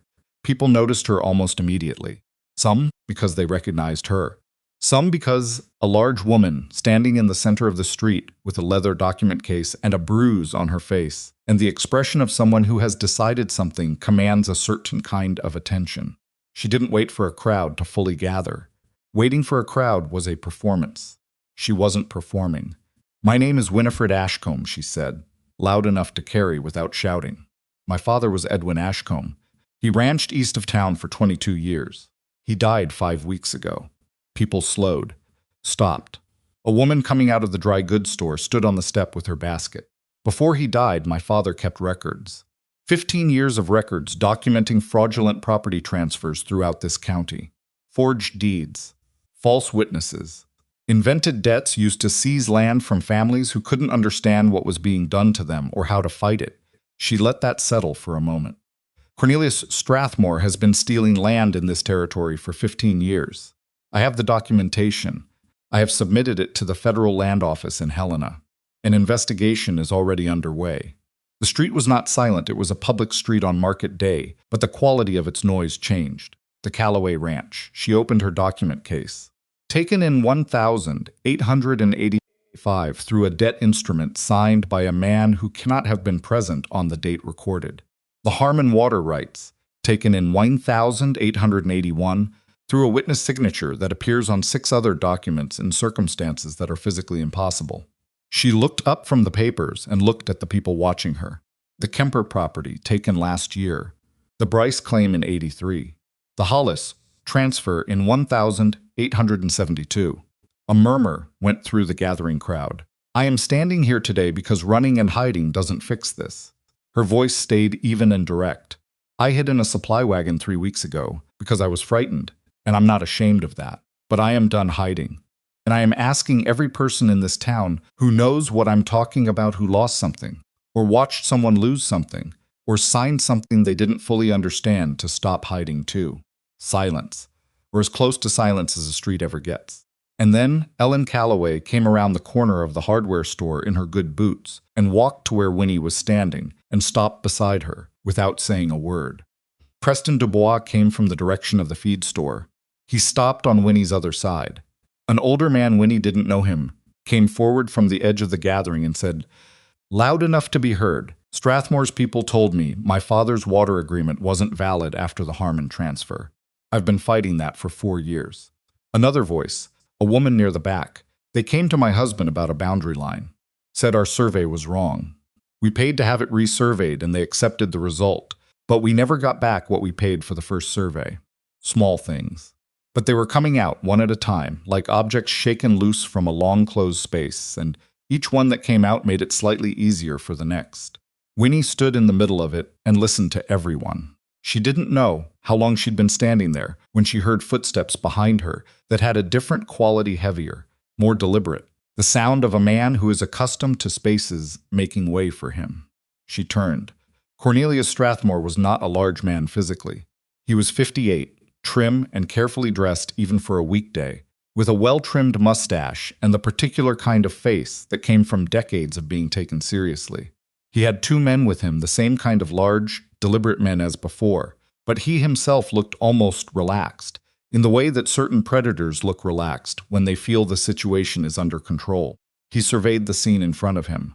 The growing crowd, Ellen Calloway, Preston Dubois, Winnie Ashcombe with her document case standing in the center of his town. Miss Ashcombe. He said it with the precise tone of a man offering patience he doesn't particularly feel. "I thought we had a conversation pending." "We did." She turned to face him fully. "I've decided." "Oh?" He glanced at the people around them, assessing numbers and sessions with the practiced speed of a man who has been managing public situations for a long time. "And what have you decided?" "I'm declining your offer." She held his gaze. "The ranch, the payment, all of it. I'm not interested in settling my situation while the people standing here still haven't had theirs addressed." Something moved through his expression, controlled, almost invisible, but there. "These people's situations are separate matters. They're not separate. That's what my father spent 15 years documenting." She kept her voice steady. "They're the same matter," repeated, "and the federal land office in Helena is looking at all of them." Strathmore's eyes moved briefly to his 2 men. Not a signal, just a check, the kind of inventory a man takes when he's recalculating. "This is a public disruption," he said, shifting approach. "You're making claims in a public street." "I'm making true claims in a public street," she said. "I welcome the distinction." A sound from the crowd, not laughter, exactly, but something that lived adjacent to it. Strathmore's jaw moved slightly. "I have documentation that directly contradicts." "I know you do." She opened her document case. "I have copies of your documentation. I also have my father's analysis of it, which identifies the specific inconsistencies in each piece." She pulled out 3 pages and held them up. Not to Strathmore, to the crowd. "These are not opinions. These are observable factual discrepancies. Dates that don't match. Witnesses who were in 2 places. Signatures that don't match the exemplars on file. You are not a lawyer." "No," she lowered the pages. "I'm a bookkeeper's daughter. I can read numbers and dates and signatures. So can the federal examiner looking at these right now in Helena." Strathmore was quiet for a moment. The crowd was quiet with him. The silence had a texture to it, the specific texture of people who have been afraid to speak for a long time, listening to someone speak, and calibrating whether it was safe to let themselves believe what they were hearing. "This will be settled through proper legal channels," Strathmore said finally, with the measured authority of a man putting the lid back on something, not in a street. "I agree completely," Winnie said. "I've been trying to settle it through legal channels. You've been sending men to stop me on the road and filing false liens on the property of people who helped me." She looked at him. "But yes, legal channels. I'm glad we agree." And then something happened that Winnie would remember for the rest of her life. Horace Fenwick came around the corner of the harness shop. He was wearing his work apron still, like he'd walked out of his shop mid-task, because if he'd stopped to take it off, he might have lost his nerve. He was pale. His hands weren't entirely steady. He walked to where Winnie was standing and stopped beside her, and he looked at Cornelius Strathmore, and he said in a voice that shook only slightly, "I witnessed those documents. He told me it was a formality. I want the federal examiner to know that." The silence that followed was different from all the silences before it. Strathmore looked at Fenwick, just looked at him. And what was in that look, the particular quality of a man recalculating what he thought was secure, was to everyone present, even if they couldn't have named exactly what they were seeing. Fenwick didn't look away. He was sweating and pale, and his apron had a leather oil stain across the front, and he looked like a man who had made a decision that terrified him and had made it anyway, and he did not look away. Ellen Calloway said, "I'll talk to the examiner too." Preston Dubois said, "So will I." From somewhere at the back of the crowd, Gerald Kemper's voice, old and not strong, but carrying, "They told me I owed money I didn't owe. I'll say so in writing." Strathmore's two men had not moved. They were big, deliberate men in a public street, surrounded by witnesses. And they were doing the arithmetic that big, deliberate men do in situations that have stopped being manageable with physical presence alone. Strathmore looked at Winnie. She looked back at him. "We'll see what the examiner makes of it," he said. His voice was still controlled, still carrying the practiced weight of a man who has not accepted that something is over. "Yes," she said. "We will." He turned and walked away through the crowd, which parted for him not out of deference this time, but simply out of the practical necessity of him being there and needing to leave. His two men followed. The crowd watched them go. Then everyone seemed to breathe at once. What followed was neither immediate nor clean, which was entirely consistent with how the preceding 3 weeks had gone. A courier arrived from Helena 2 days later with a letter from Renshaw confirming that the county recorder had been served with a formal document production order and that 3 of Strathmore's listed witnesses had already been contacted for deposition. Renshaw also noted, in the careful language of a man who was not yet ready to make promises, that the scope of the investigation had been expanded based on additional testimonies being received through Aldous Crane's office. Through Crane's office, which meant Agnes Pruitt's son had been busy. Strathmore made 2 more moves in the following week. The first was to contest Winnie's standing to make a formal public claim on the grounds that she was not the legal holder of the Ashcombe deed, while its status was disputed, a circular argument, so precise constructed that it would have been almost impressive if it hadn't been an attempt to silence her retroactively. Agnes's son wrote a response to this from Bozeman that dismantled it in 3 pages. The second was to approach Gerald Kemper directly with what was described as a generous offer to resolve the old property dispute through private mediation. Kemper sent word to Winnie about the offer the same afternoon it was made. "He wanted me to sign something," Kemper told her.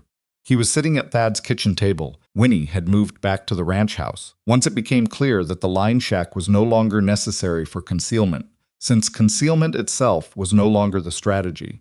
A paper saying the original sale was voluntary and properly witnessed, in exchange for some money. "How much money?" Winnie asked. "Enough to matter to an old man with nothing left." He said it without self-pity, just clarity. Enough that I thought about it seriously for about 10 minutes. And then, Kemper looked at his hands on the table. Hands that had worked the same 40 acres for 20 years before they were taken. "And then I thought about your father. Used to buy harness repairs from Fenwick, same as I did. Good man. He deserved better than what happened." He looked up at Winnie. "I told Strathmore's man to go away." Winnie wrote this down in her record of the case, because everything went in the record. Renshaw came to Dry Willow on a Thursday 3 weeks after Winnie's public statement, with 2 colleagues and a stack of formal documentation authority that meant his requests could not be rerouted through county channels where Strathmore had friends. He set up in the back room of the courthouse, the same courthouse whose front steps overlooked the widening in the street where Winnie had stood, and began taking depositions. Fenwick went first. Winnie sat in the outer room and listened to his voice through the wall, not the words, just the cadence, the stops and starts of a man going through something difficult with methodical care. It took 3 hours.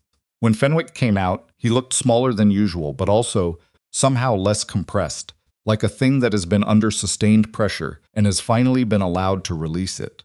He stopped when he saw Winnie. "How did it go?" she asked. He asked good questions.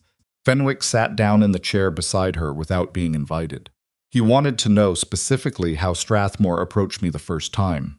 What he said exactly. Whether there was ever anything in writing. A pause. There wasn't. It was always a visit, a conversation. The understanding was clear, but there was never paper. "That's consistent with how he operated," Winnie said. "The threat was always verbal. The paper was always on the other end, the document you signed, the deed that resulted." Fenwick nodded slowly. Renshaw said my cooperation changes my legal exposure significantly. It does. He said that not as a promise, as an observation. That's Renshaw. She looked at the closed door to the deposition room. He doesn't make promises he can't keep. Fenwick was quiet for a moment.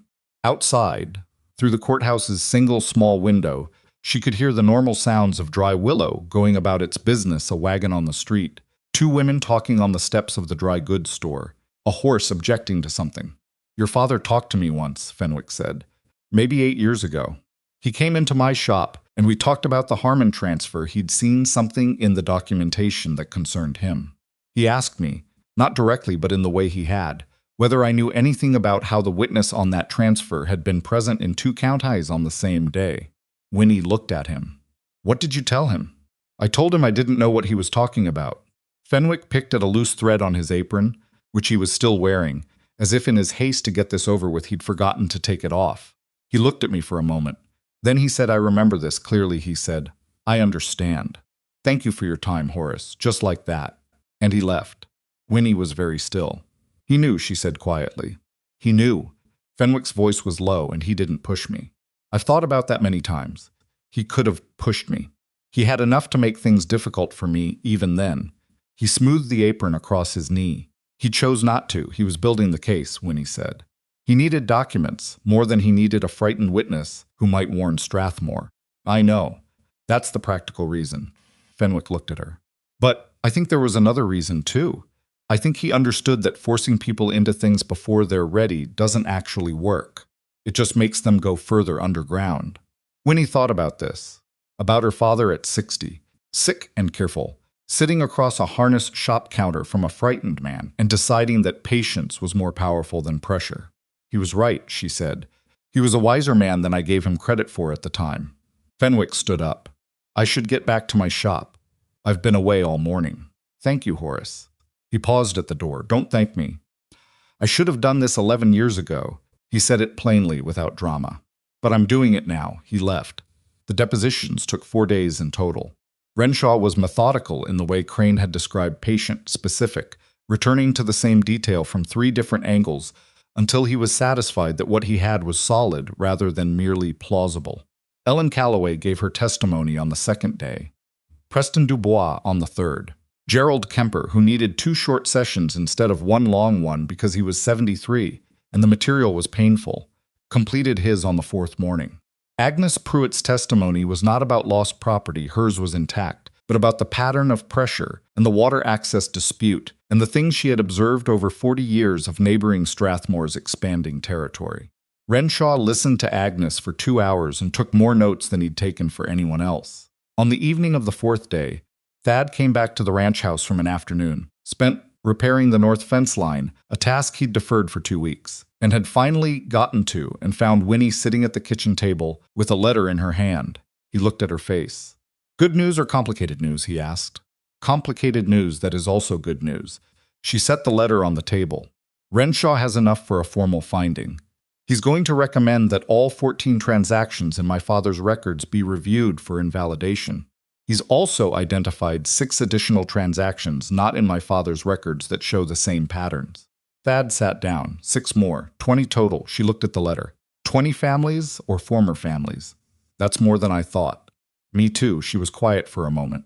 He's also found that Strathmore's land company has been using the creek access it controlled from the Harmon acquisition and others to structure water agreements that put downstream ranchers in a position of dependence.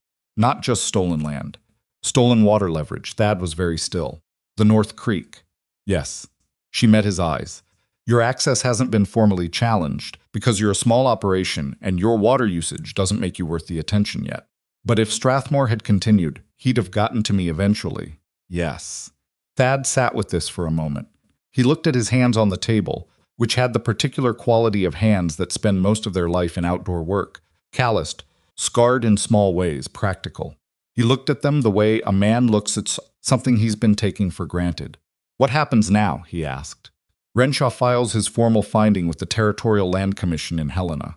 From there it goes to a federal review board. She folded the letter carefully. Strathmore's lawyers will contest it.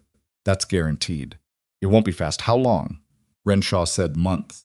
maybe close to a year for full resolution. She set the folded letter beside the document case that sat, as it had sat for 3 weeks, in its permanent position at the corner of the kitchen table. But there's something else. He waited. Strathmore came to the courthouse this morning. Before Renshaw had finished, she watched Thad's face.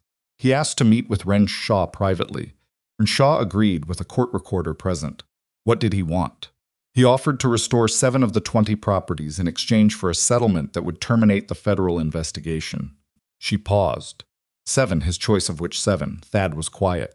He'd keep the other 13. Yes, the ones with water access. The ones that matter most to his actual operation. She looked at the table. Renshaw told him the decision wasn't his to make, that the investigation would proceed regardless of any partial settlement. But he said Strathmore has the right to make an offer directly to the affected parties. Is he going to? Probably. To me specifically because I'm the one who started it. He'll offer me my ranch back, money, something that looks generous if you don't look at what he's keeping. She straightened the letter on the table. And he'll frame it as protecting the people who've already stepped forward, saying that a prolonged investigation puts them at continued risk. Thad looked at her. Does it? Some risk? Yes. She didn't soften it. Fenwick especially. His shop is still vulnerable. Kemper has nothing left to lose, but he's an old man and this has been hard on him. So there's a real cost to saying no. There's always a real cost. She met his eyes across the table. Thad, I'm going to turn him down. I want you to know that before he approaches anyone else and before he frames it as me being unwilling to protect the people who stood with me, I'm going to turn him down because 7 properties out of 20 isn't justice. It's a transaction, and it leaves the water leverage intact, which means he keeps the mechanism even if he loses some of the results. Thad looked at her for a long moment. I know, he said. You know I'm going to say no? I know why you have to. He stood up and went to the stove where the coffee pot had been sitting since morning, poured 2 cups though the coffee at that hour was essentially burnt, and set one in front of her.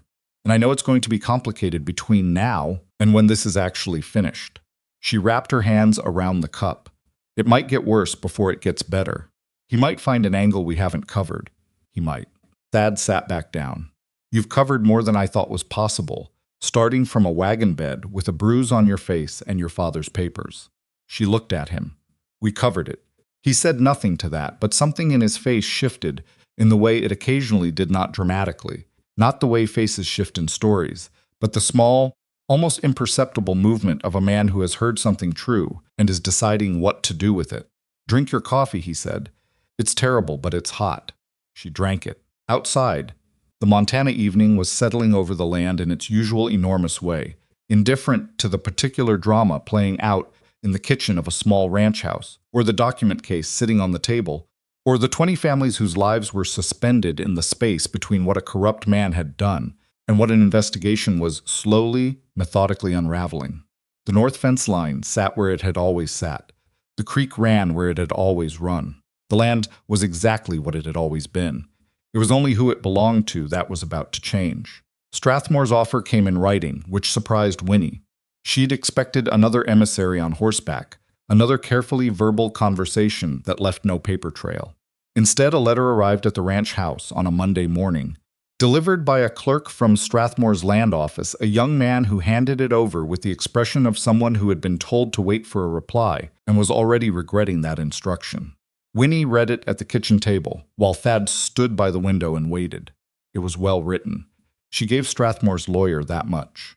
It offered full restoration of the Ashcombe deed, clear title, no encumbrances, along with a payment of $400 described as compensation for disruption and legal expenses. In exchange, Winnie would withdraw her participation from the federal proceedings and sign a document stating that her previous public statements had been made under emotional distress following her father's death and did not reflect a settled understanding of the facts. That last part was the one that mattered, not the money, not even the land. The retraction of her public statements, the erasure of what she'd said in the street, the formal record that she'd been wrong or unstable or grief-addled. That was what Strathmore actually wanted. She set the letter down. He wants me to say I was confused, she said. Thad looked at her. What are you going to say back? She picked up her pen. Her reply was 4 sentences. She wrote that she appreciated the offer and was declining it in full. She wrote that her public statements were accurate and documented, and she stood behind every word of them. She wrote that she wished Mr. Strathmore's legal team the best of luck with the Federal Review Board. She signed it, folded it, and handed it back to the clerk, who took it with the expression of a man delivering bad news to someone who was already in a bad mood. The clerk left. Thad looked at the table where the offer letter still sat. $400, he said. I know, that's real money. I know that too. She closed her pen. He was counting on me to need it. A woman alone after her father's death, no income from the ranch while the deed is in dispute, legal expenses mounting. She folded her hands. He's done his arithmetic. Has he done it right? She was quiet for a moment. The honest answer was that the arithmetic wasn't entirely wrong. She had some savings from her father's careful years, enough to last several more months if she was careful, and Thad had been quietly, without discussion, not charging her anything for the use of his property and his time, which was a kindness she was going to address properly, once the situation resolved and she had the means to do it. But comfortable she was not. He's done it accurately, she said. He just doesn't understand that accurate isn't the same as persuasive. Thad said nothing to that. He picked up the offer letter, read it once through with the careful attention he gave all documents now, an attention that had developed over the past weeks, in a way that she found she noticed and set it back down. The retraction, he said. That's the part, yes. He needs the people who came forward to see you back down. He looked at the letter. If you publicly retract, Fenwick reconsiders. Kemper loses confidence. The others start wondering whether they misjudged the situation. He's not stupid, Winnie said. He's never been stupid. He built 20 years of land acquisition on reading people correctly. She stood up and went to the window where Thad had been standing. Outside, the morning was overcast, the kind of flat gray that sometimes meant rain and sometimes just meant Montana in early autumn. He read me wrong. Renshaw's formal finding arrived from Helena 6 weeks after the depositions. It was 43 pages long. Winnie read every one of them, twice, with her father's ledger open beside her for cross-reference, and when she finished she sat for a long time in the kitchen with her hands on the table and her eyes on the middle distance. Thad came in from the barn, saw her face, and sat down across from her without asking. All 20, she said. He waited. All 20 transactions are recommended for invalidation. Every one of them. She looked at the document. Renshaw found 3 additional witnesses beyond Fenwick who were willing to make statements. 2 of them were men Strathmore used in the earlier years, who thought the statute of limitations on their exposure had passed. She paused. It hadn't. What happens to Strathmore? The Land Commission refers the criminal aspects to the territorial prosecutor. Renshaw's jurisdiction is the property records. He can invalidate the deeds and recommend restoration, but the fraud charges go to a different process. She looked at Thad. It's going to be a long process. Lawyers and continuances and all of that. He has money and he'll spend it on defense. But the land. The Land Commission has authority to restore title provisionally while the criminal process proceeds. Renshaw is recommending provisional restoration for all 20 properties immediately. She touched the document, which means my deed gets restored. The Calloway property, Kemper's land, all of it, pending final resolution. Thad was quiet for a moment. Kemper's getting his land back. Provisionally. Yes.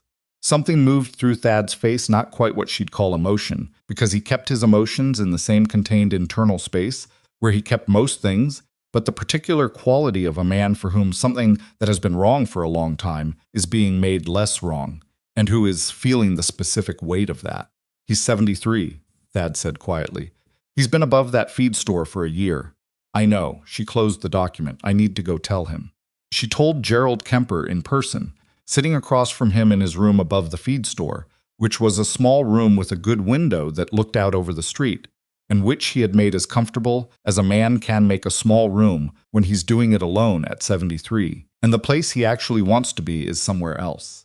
When she told him, he didn't say anything for almost a full minute.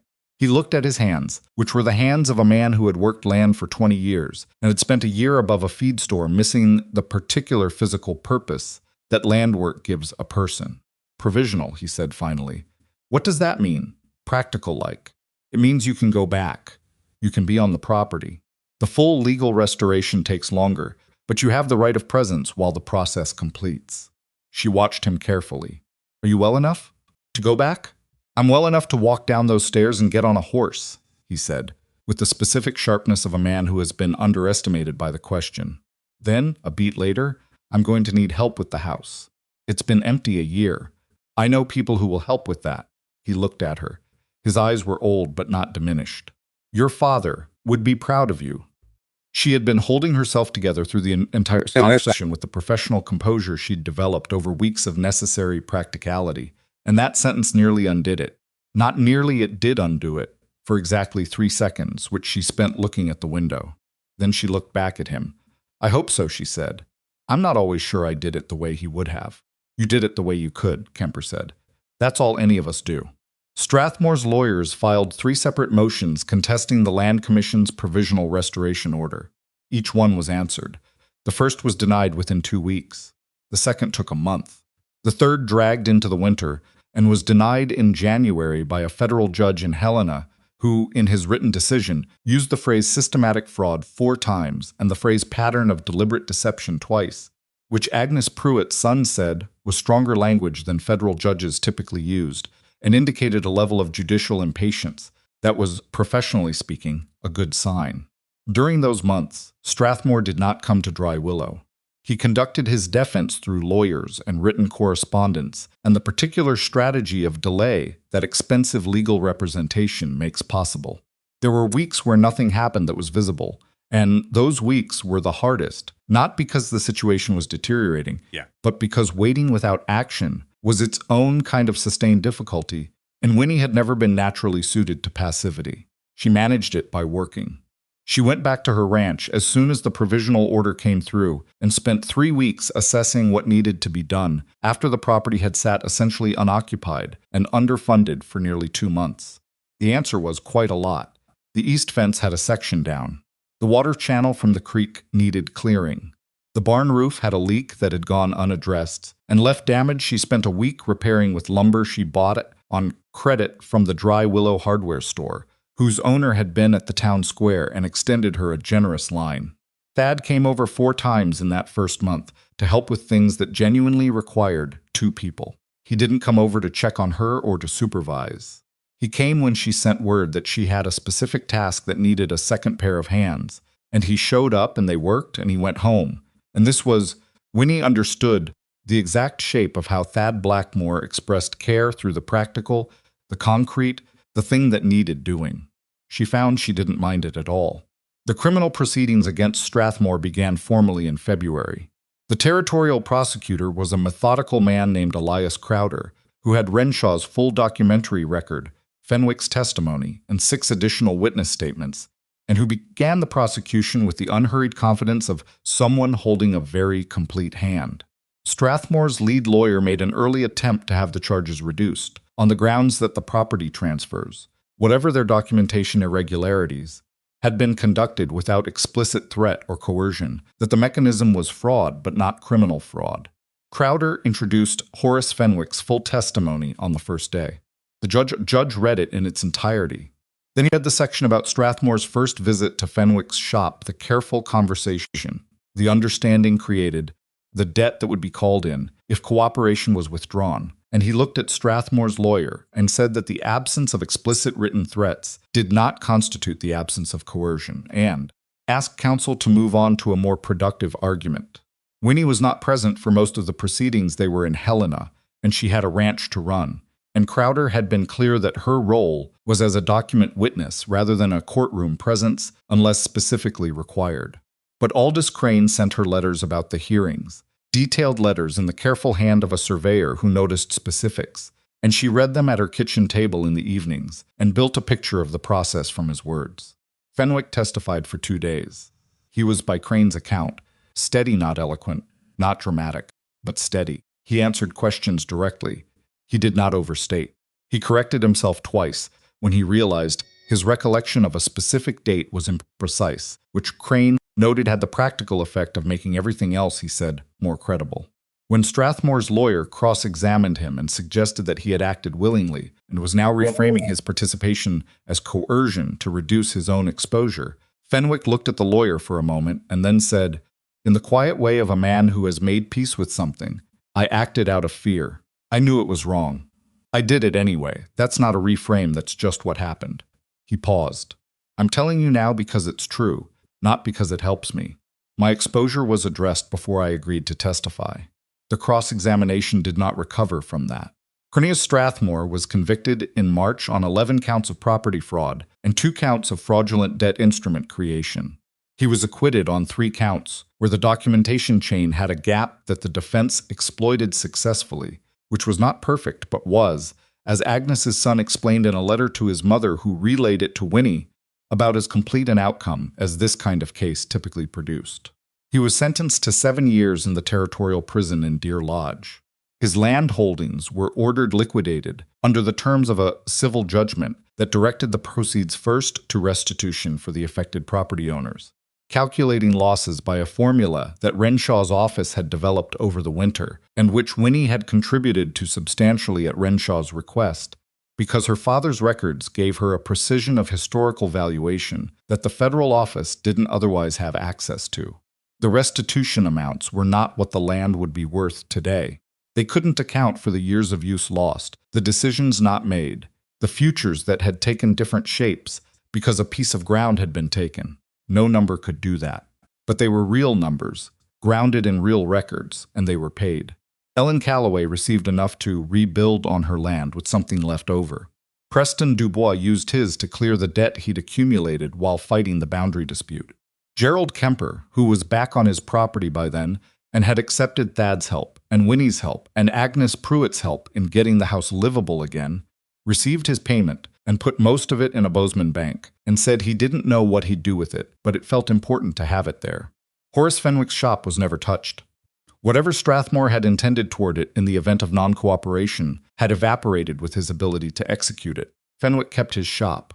He kept his apron and his tooling patterns on the walls and his half-finished saddles on their frames.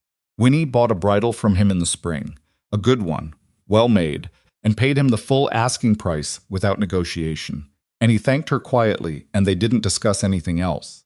And that was exactly the right amount of conversation for where they were. The thing about endings is that they're never as clean as the middle of the story suggests they'll be. Winnie knew this by the time spring came. The legal process had resolved. The land was restored. The man who had built his empire on other people's fear was serving his sentence in Deer Lodge. By the standards of the story she'd walked into when she climbed out of Thad's wagon and faced those 3 riders on the road, everything had ended correctly. And yet, the Calloway land had been empty for 2 years, and Ellen Calloway was 53, and putting it back into working condition was going to take everything she had and then some. The water agreements that Strathmore had structured were being unwound, but the legal process of re-establishing independent access was slow and sometimes contentious because the law around water rights in the territory was genuinely complicated and not always on the side of the people it should have favored. Kemper's land was his again, but he was 73, and the year above the feed store had aged him in ways that property restoration couldn't reverse. The winds were real. They were also partial, in the way that all real winds are partial. Winnie thought about this on a May afternoon when she was sitting on her own porch on her land, with her deed filed correctly in the county records under her own name, looking at the east pasture that she'd spent the winter slowly restoring. The fence was solid now. The water channel ran clear. The barn roof no longer leaked. It was not the same ranch it had been when her father was alive. It was smaller in some ways. She'd sold the north quarter section to cover expenses during the dispute period, a decision she didn't regret but still felt as a loss when she looked at the property line. And she was running it alone, which her father had never done, which meant she was making choices about what to prioritize that he'd never had to make. But it was hers, fully legally documentably hers. She heard Thad's horse on the track before she saw him. She'd learned his horse's particular gait over the months. The slight unevenness in the left front that the farrier kept addressing, and the horse kept reverting. He came around the bend in the track, and she watched him dismount at her gate with the economical precision of a man who has done that particular motion 10,000 times. He tied the horse and came up to the porch and sat upper the one that had been there when she moved back in, and that she had not moved, and that he had used enough times by now that it had taken on a particular comfortable quality of a chair that belongs where it is. "How's the north fence?" she asked. She'd sent him word that morning about a section she'd noticed from the far field. Needs 2 new posts. I've got the lumber. He settled back. I'll bring it Thursday. I can pay for the lumber now. I know. He looked at the east pasture. How's the water channel holding? Better since I cleared the second blockage. She paused. Thad. What? She'd been thinking about how to say this for several weeks. She'd thought about it carefully, arranged it in several different configurations, discarded the ones that sounded like speeches. What she had left was simply what was true. I'm not leaving, she said. This is my land, and I'm staying on it, and I'm going to make it work on my own terms. She watched the pasture. That's not going to change. I know that, he said. I'm telling you because I want what comes next to be understood correctly. She looked at him. I'm not in need of rescue. I've got a working ranch and a clear deed and money in a bank account, small but real. I have Agnes across the north and Crane in Helena and Renshaw, who has apparently decided I'm useful enough to consult on 3 other cases he's working. She paused. I'm not asking you for anything I can't manage without. Thad looked at her with the particular attention he brought to things that mattered. Then what are you asking? He said. I'm asking whether you want to build something. She held his gaze. Not because you feel responsible for me, or because I need the help, but because this past year, working alongside you, I found it to be the best company I've had since my father. She stopped. Let that sit. I want to know if you feel the same way. The Montana afternoon sat around them. A meadowlark somewhere. The horse at the gate making a small sound. The east pasture green and quiet in the spring light. Thad was silent for long enough that a less patient person would have filled the silence. Winnie let it stand. I fell in love with you somewhere around the 3rd night in Helena, he said, when I found you asleep over your father's documents with your hand still on the case. He said it in the same flat, direct voice he used for fence repairs and road assessments. I didn't say anything because you were in the middle of something that required your full attention, and because I wasn't sure what you'd want with it. Winnie looked at him. I've been trying to figure out how to say it since March, he added. This is the best I've got. She felt something shift in her chest, not dramatically, not the way it happens in the stories people tell about love, but in the quiet, weighty way that real things settle into place. That's enough, she said. That's plenty. They sat on the porch in the Montana afternoon and didn't make it into something larger than it was, which was exactly what it needed to be. They married in October in the Dry Willow Courthouse, with Agnes Pruitt and Aldous Crane as witnesses and Horace Fenwick standing in the back of the room in his good coat, looking like a man who had decided he was allowed to witness good things after the years of bad ones he'd been part of. It was not a large ceremony. Winnie wore a dress she'd made herself from good wool, dark green, which fit her body exactly because she'd made it to do so and not to accommodate anyone's ideas about what she should look like. She did not look small. She had never looked small. She looked like herself, which at 29 years old in a courthouse in Montana Territory was something she had finally, entirely, stopped apologizing for. Thad wore a clean shirt and his good boots, and the same straightforward expression he wore for everything. The ceremony took 11 minutes. Afterward, Agnes made a meal at her house that was significantly better than anything the occasion strictly required, and Crane told a surveying story that was long and only intermittently relevant, and Gerald Kemper came in from his property an hour late because his horse had been difficult that morning, which he reported as though it were a significant grievance, and which Thad listened to with the careful attention of a man who understood that sometimes what people want to talk about is their horse. In the spring following the wedding, Winnie took her father's archive, the full 15 years of it, plus her own additions from the investigation, and proposed to Renshaw's office a formal cooperative land registry for the Dry Willow area. The idea was not complicated. It was, in fact, the direct practical conclusion of everything the case had revealed about how isolation made fraud possible. Each participating ranching family would file duplicate copies of their deed documents, water agreements, survey records, and debt instruments, with a central registry housed on the Ashcombe property, now the Ashcombe Blackmoor property, though Winnie kept her name on the professional correspondence because that was the name on the original case and continuity mattered. Renshaw endorsed it immediately. Agnes's son helped structure the legal framework. Crane volunteered to serve as the first independent survey reviewer, which meant that any boundary dispute or survey discrepancy in the participating area would have a professional set of eyes on it that didn't belong to anyone with a financial interest in the outcome. 17 families enrolled in the first year. By the third year, the registry had been adopted, in modified forms, by 2 other communities in the territory. Renshaw mentioned it in a report to the Federal Land Commission as a model for reducing fraud vulnerability in areas with limited institutional oversight, which was the kind of bureaucratic language that Winnie found only marginally interesting, but which Agnes's son framed and hung on his office wall because he was proud of it. The registry didn't prevent all disputes. Nothing prevented all disputes. There was an argument in the second year about a shared water gate that took 3 months to resolve and left two neighboring families not speaking to each other for a period of time that outlasted the dispute itself, which was its own lesson about the limits of documentation as a tool for human conflict. But no one lost their land to fraud again. Not in that county, not while the registry operated, not through the mechanism that Cornelius Strathmore had used on 20 families over 15 years. That was not nothing. Winnie's father's desk stayed in the back room of the registry office, the room that had been his study when the house was still just a ranch house, before the registry occupied it. She kept his ledger in the middle drawer. She kept his surveying notes in the file box beside the desk. She kept his pen in the pen holder, though she used her own pen for her own work.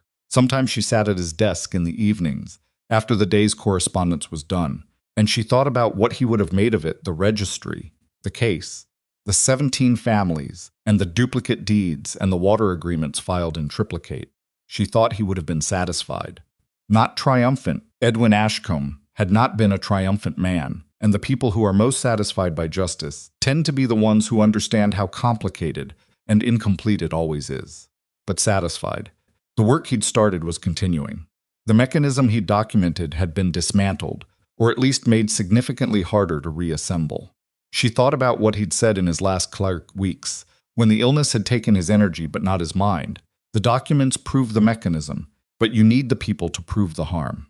He'd been right about that. But she'd learned something he hadn't quite said directly, something she'd had to find herself. The people also prove something else.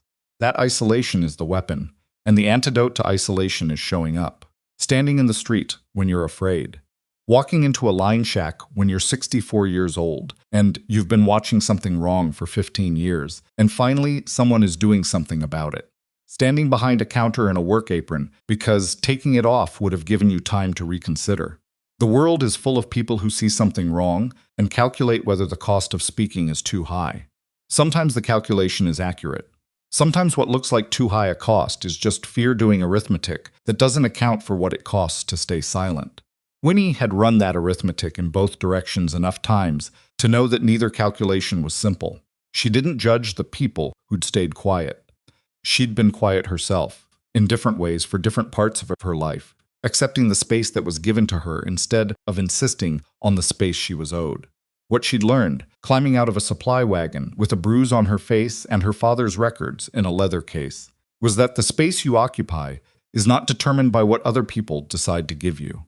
It's determined by whether you're willing to stand in it. On a morning in the registry office's second year, a woman came to the door.